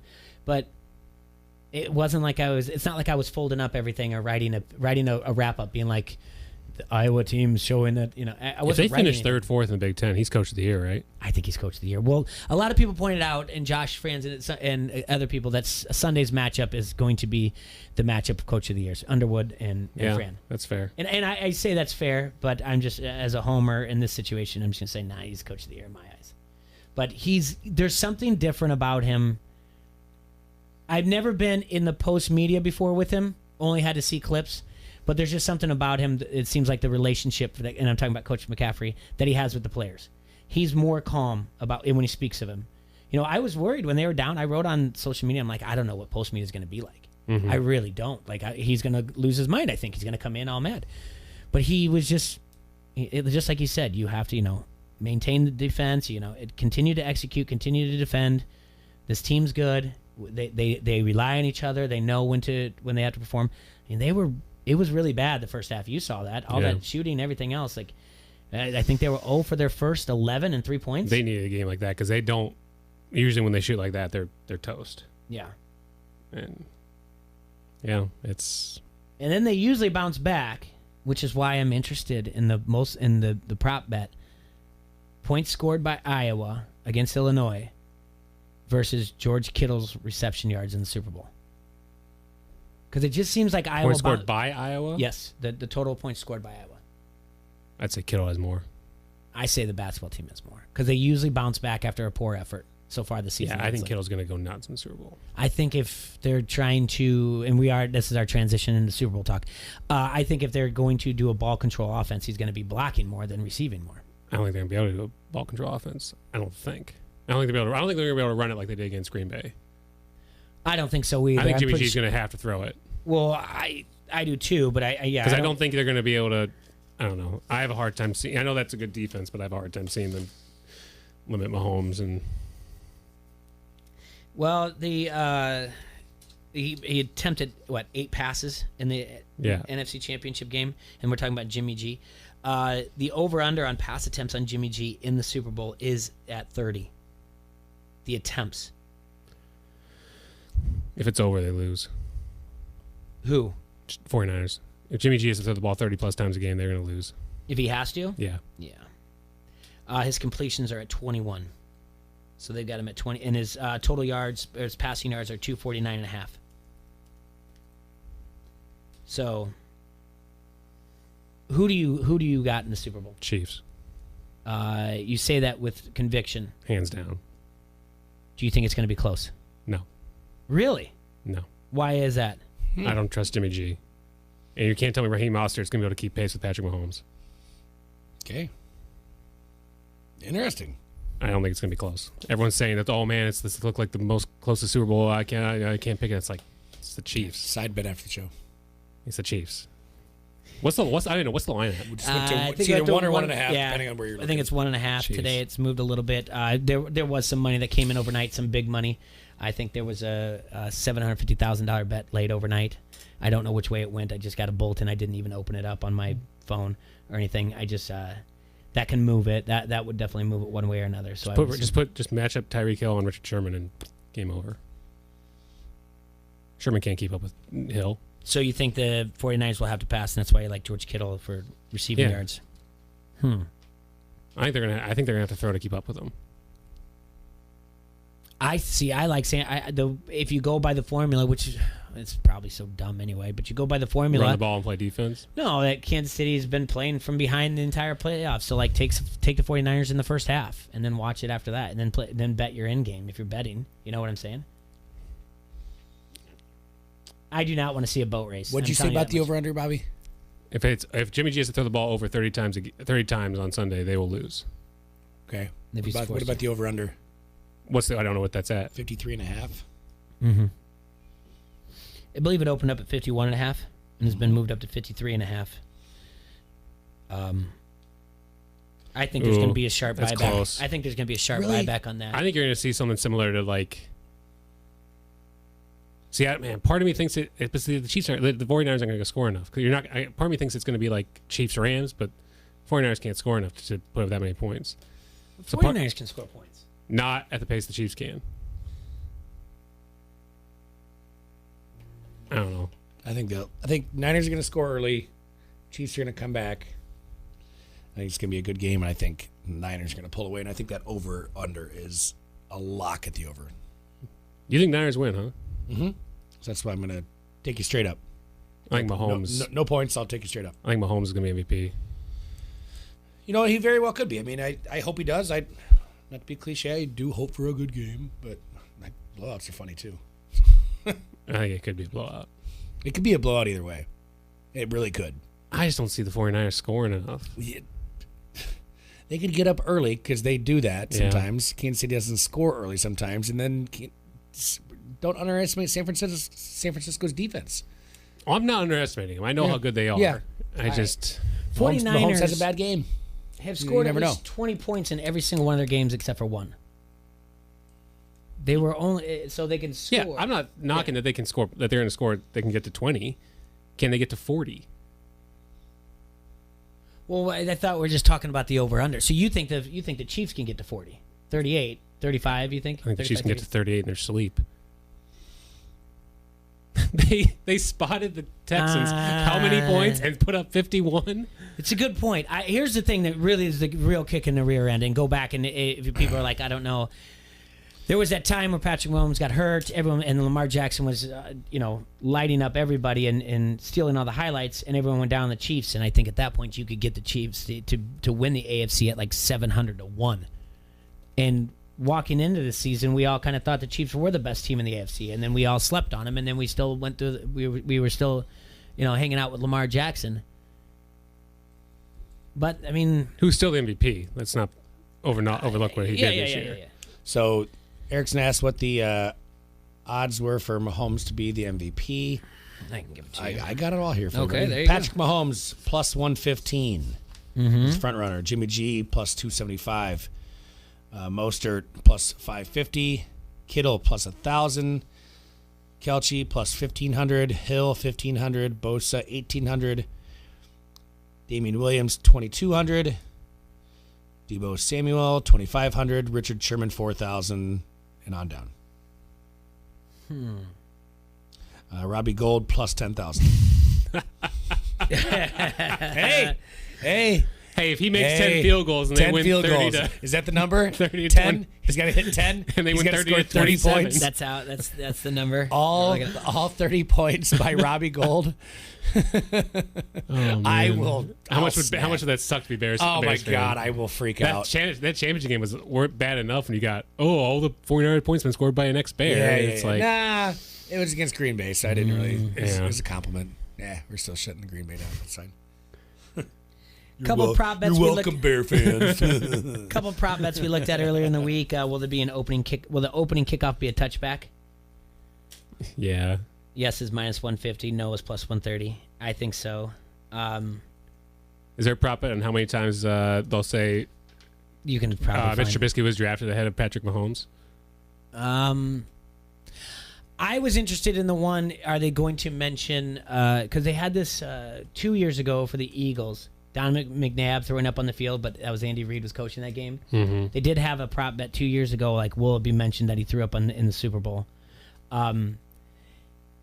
I don't know why they would do that, but it's possible. But why they would mention it? They mentioned the double doink, and Al Michaels mentioned the double doink late in the season, and not a Bears game. Oh.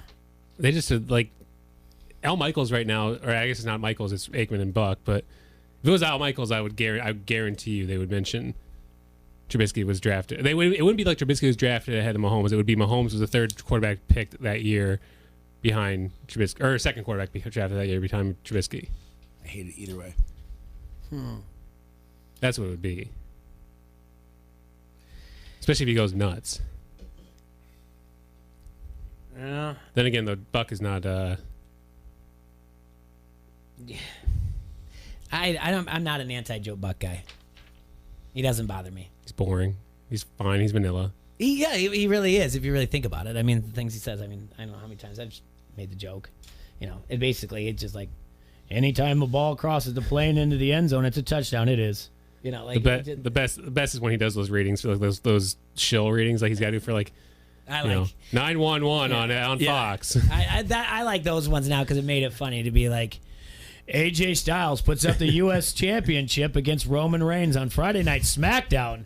Like I'm glad that they get to do those now. Like Shinsuke Nakamura is looking to avenge spitting the green mist in the face of Braun Strowman. Check that out on SmackDown on Friday night on Fox. So now, what do you got plans for the game? I think I'm gonna go to a buddy's house and watch it. Yeah. That's the other thing. I'm gonna be at a house too. You're gonna be little blue one at 1117 Mound Street in the Village. Before we nice wrap this up, you know, folks. Nice jacket, by the way. I'm obsessed with this. Shirt. I haven't put my gray one on. I'm obsessed with this Big Grove pullover, quarter length. Thanks, Sam. Yep. The guys, it's okay to just reach out to us at any time here and say, like, just how about I just give you even a small amount of money to plug our thing in for the Super Bowl party? Sure, it's okay to do that. The Facebook post now, I'm now to the point where I'm like, you don't know how this is monitored by Facebook and your reaches and everything else.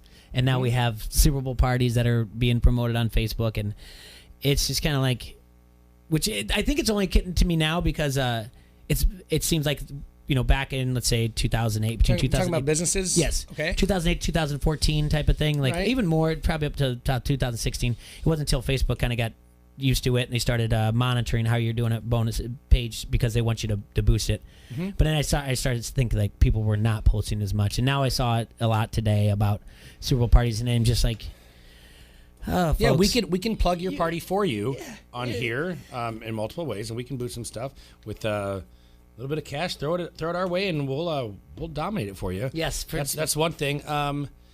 Like if you create an event and do invites and have all your specials listed, that's cool. If you just do a post, that's fine. Yeah. People can share it, but we can blow it up pretty big too. Like when we were talking about the Kobe's last game, It popped in my head. I'm like, hey, this is a great opportunity for us to have a promotion, as well as have a cool thing, a cool, unique thing down at the bar. We airing Kobe's last game with the volume on that game instead of the Hawkeye game, and we did a $24 all you can drink, and we had some cool little things to add. And I just did a quick Facebook post, promoted, and that's it. But if you have time to do something like the Super Bowl, which is coming each year, take that time and promote it for yourself. Yeah, just reach out a little bit. Bobby, thank you so much for coming. I got one last question for Bobby. Sure. We got 1 minute left. Roth, you want to know what you think about the no shot clock in high school basketball? What are your thoughts? I think you got to keep it out for now. Keep it out for now. Unless you can figure a way to fund it for all the small schools. That's small schools can't afford it. Okay. All right. Thank you so much for tuning in today. Cool. We will see you guys tomorrow. Enjoy yourselves, Quad Cities. Super Bowl, Super Bowl, Super Bowl, Super Bowl, Super Bowl, Super Bowl, Super Bowl, sue me. Davenport.